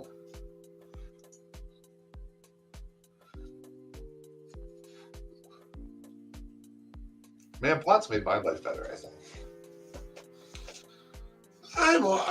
Yes, absolutely. Cannabis has made my life better. I'm pretty open about who I've been in my past. Before I went to rehab, I was detoxed, and I wasn't detoxed. I was thrown in a fucking room by people and locked in there with a bag of weed for 3 days. But I got sober and it didn't hurt as much, and I didn't feel as bad as I was doing it because I smoked a bunch of weed while I was detoxing. And I have more balls. Sorry? Nothing. Oh. That's funny. But yeah. Well, for a long time I enjoyed cocaine, and then someone introduced me to crack, and I'm just gonna say that first puff a lot changed in my life. Yes, well, not by just straight. I enjoyed, and I was pretty aware of what I was doing to myself, and when it got way too far, I'm like, all right, it's time to it was time to turn around. And How dare you assume our race and how we identify? But no, I just started doing blow because I like to drink and party, and then the people I trusted are like, hey, try this party drug too. But you also have to understand, I spent my whole life trying any and every drug, and I still do. And I believe anyone can do whatever they want, but I've gotten on top of many drugs in my life, but that's the one that got on top of me. You can do anything you want. Kids, you can fly if you want. Get on the roof of your houses. Oh my God. If you believe. Clipped. Yeah. Do whatever, yes. There's so many different drugs out there. Who am I to say what's good and bad? Obviously, there's some bad ones, but if you enjoy it, have at it. Just don't let it destroy your life.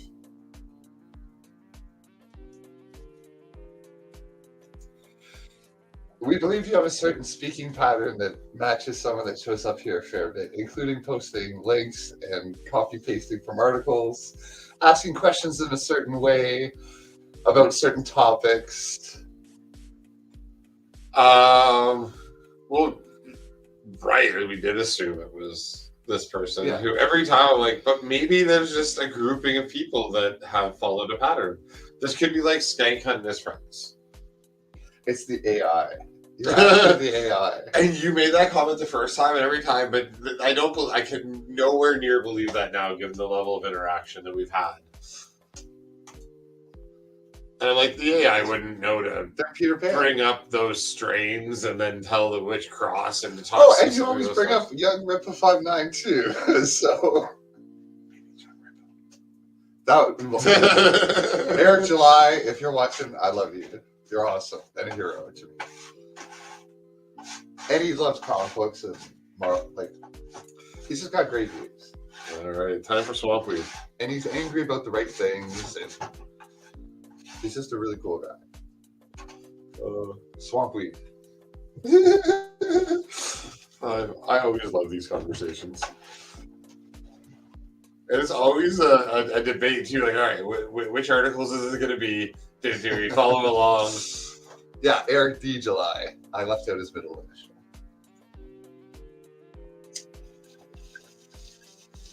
The white things. That just made me think of that parody of New Kids on the Block song. their songs the right stuff. Then Weird Al did an Oreo parody called The White Stuff. I'm pretty sure it's Weird Al. That could be a Mandela effect thing.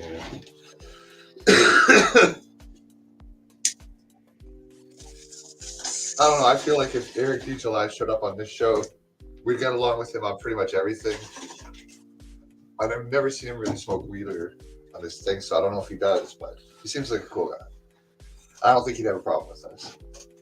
And if he did, he'd explain it properly and then we'd agree or figure it out. Are you correcting him in saying pot? Cannabis. Oh, this is going to be a link, isn't it? See, I'm learning.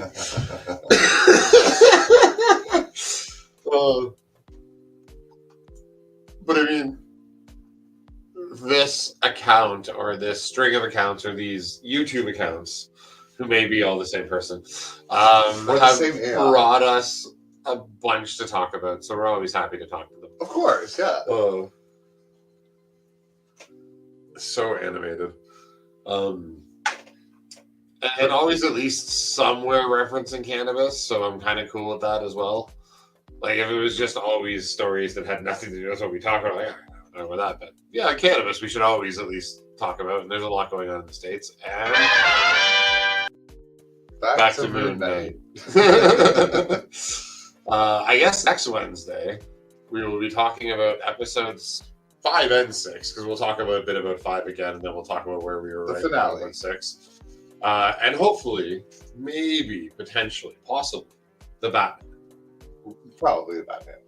But I made you watch that opening scene. How, like, just to... It looks really good. Like, everyone I talk to likes it, so... It's just such brutality for those first few seconds.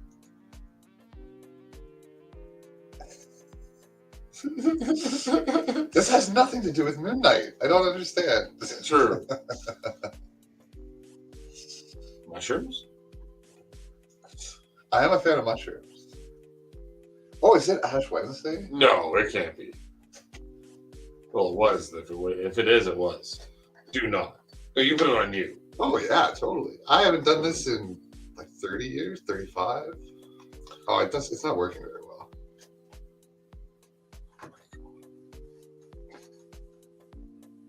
There we go. Man, I used to have this done to me when I was a kid. Yeah, me too. There's a whole bunch the Catholic Church used to do to kids. Let's not recreate any of it. I'm mocking them. I know. Cheers.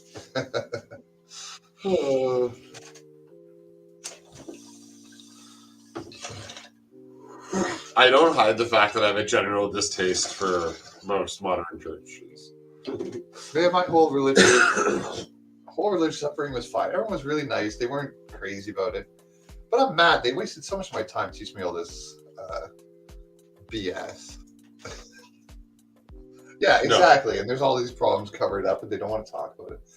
And the Vatican is covered in gold, and it's like Jesus says, "Give away everything." It's like, how can you guys have your building covered in gold and give that message out? What the hell? I'm just afraid if it's ever stormed or it ever truly goes down, that they'll destroy the archives. You didn't need to leave the words "child" up. I didn't. You hit it. Didn't you hit it? I took it off. Oh, I didn't put it up. Of course you did. I don't remember putting it up. Well, we're still. I saw it in chat. It was trending on TikTok. TikToxic.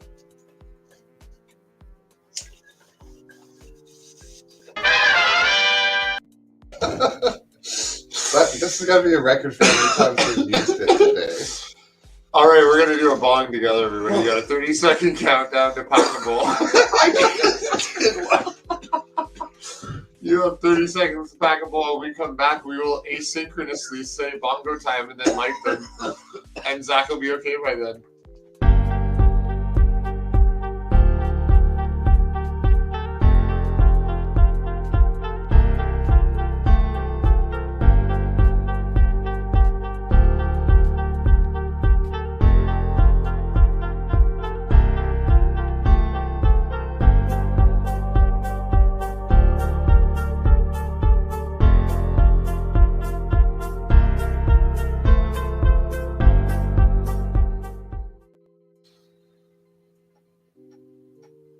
Time.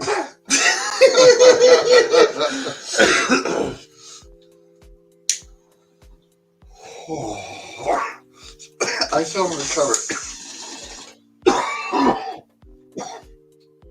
One more time. This show's gonna kill me. Moon Knight warned you. It's true. Thank you, Moon Knight.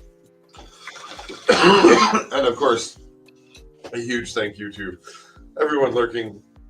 I wish Morbius had stopped by. To Dee Dee Marie. Yes, Dee Dee, thanks for hanging To out. Tim, Nice Glass Storm. Yes. To Monk 13. Thanks for hanging out. And Lurkers, and I think we had some other chatters earlier too. It's Monk 13, right? The Monk. The Monk 13. Oh, I saw Stream Elements was chatting with us too. Thanks, Stream Elements, for showing up.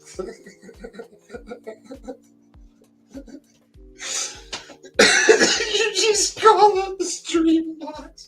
Stream bot? Well, that's what Stream Elements is. It's just a chat bot. You just call it the chat bot.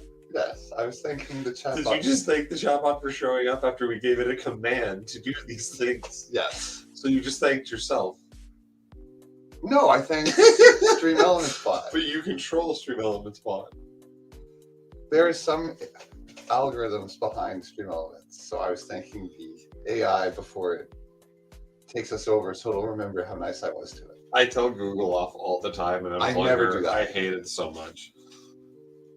You're tempting to... You're a towel. That's one graphic I'm surprised I never put up. I have a snare drum, one of a kind, that is South Park, and it has Tally on it, and it says "You're a towel" with a little speech bubble. He does. It's awesome. One of a kind. And he plays it atop a beautifully colorful drum kit. It's true. Any more pictures of that? It's on Twitch. Beautiful. I wrapped the whole drum kit. And it's one of my favorite pieces that I've done. And I beat the whole drum kit. Yeah. Oh my god, Tally emote. That's amazing. I'm jealous. Where'd you get Tally emote? Or is it just in the all? No, she got that from some channel. Ooh. I am jealous. Oh That's one of the best emotes ever. Oh, that was a good run of laughter. So you're a towel. I'm not losing this argument. Dun, dun, dun, dun, dun. Dun, dun, dun, dun, dun. What's that? That's another pumpkin. Oh my god. Oh, Queen Goldie tier 2. That's where you get Tally. That's amazing. You're a towel. Oh my god. Maybe if I just get a little high. Uh-oh. The link. You're a towel. No, but you're an actual towel. You were made of fibers. Oh. I might need to just have our graphic. I think we need to integrate Tally. I'm up for that. He's our show's spirit animal. All right, as we're thanking everybody, I think we should smoke another bongo time. Whoa. It's about Tally.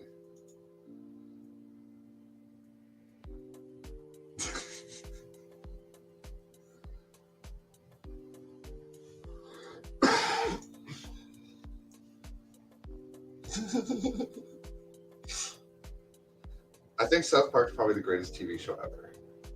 I think I've told this story 30 times, but I didn't like South Park originally, watching it as it aired, because Dick and Fart joke, yeah, I got it, but it was also very socially relevant, and I lived in Espanola, Ontario, where I'm not really paying attention to the world at this point. I'm getting really high with my buddies and not understanding. So it was kind of funny, but didn't stand out.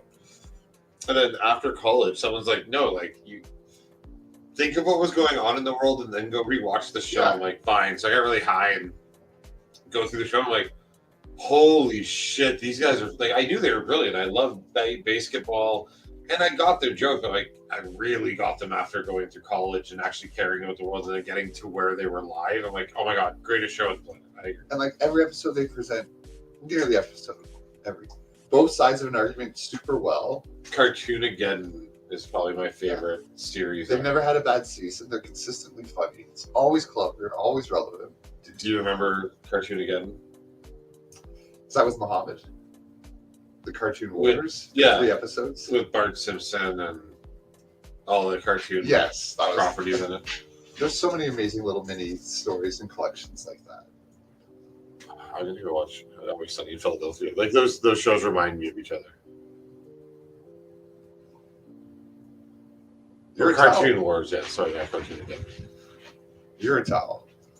Oh, I've been saying that since it came out. I love this show. Another bong before we head her out. Yeah, I think we're going to be signing off.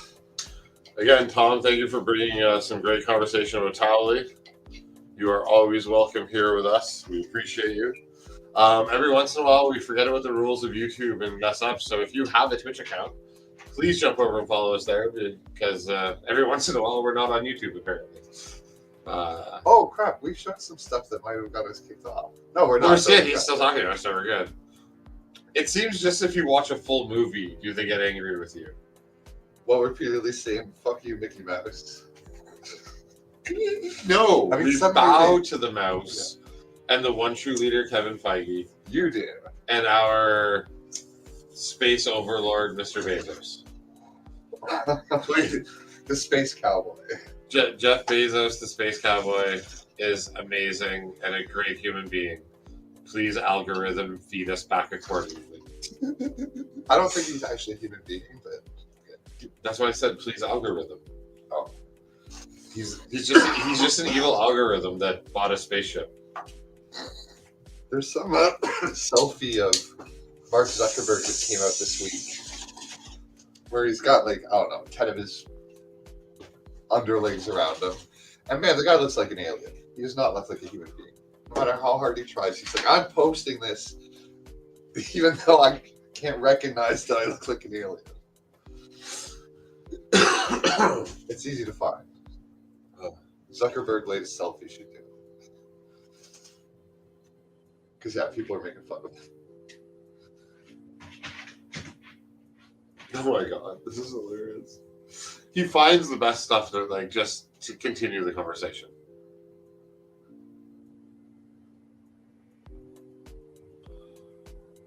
These are just great little things. But again, thank you everybody for joining us. Next Monday we are talking about Mandela Effect, Cabin in the Woods, and Van Wilder. Yes, thanks everyone. Movies that have influenced all of us. Thanks everyone out there for joining us.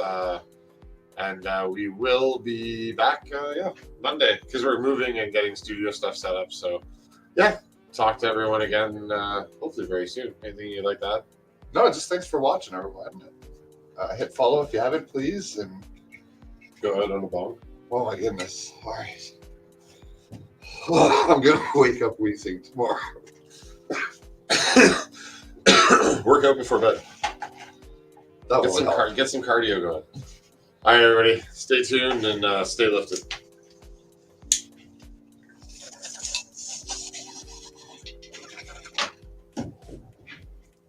Hi, everyone.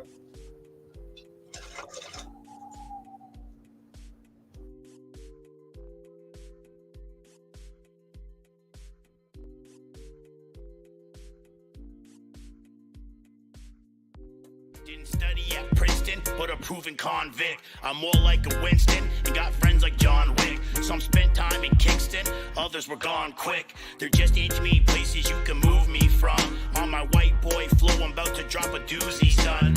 Bars hitting heavy like an extended Uzi drum. Only a handful living life they make movies from. 3 sheets to the wind, and I still be spitting better. You can't be fair-skinned and suck at the written letter. They'll never have me pinned, only getting better. Lord knows I've sinned with that forbidden cheddar. Originality can be astounding the game, but it seems auto-tune got you all sounding the same. Time to take your own lane instead of crowding the train. You know pigs saying to me if there's no loud.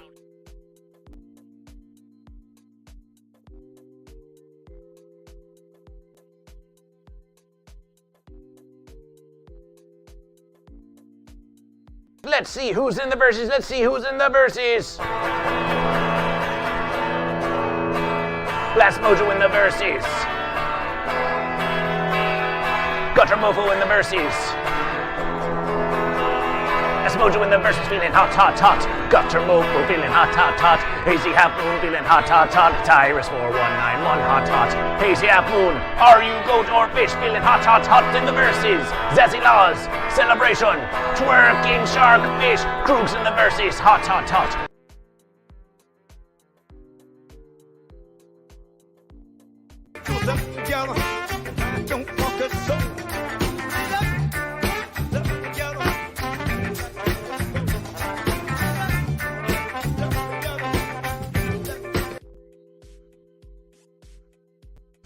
No matter where you go, there you are.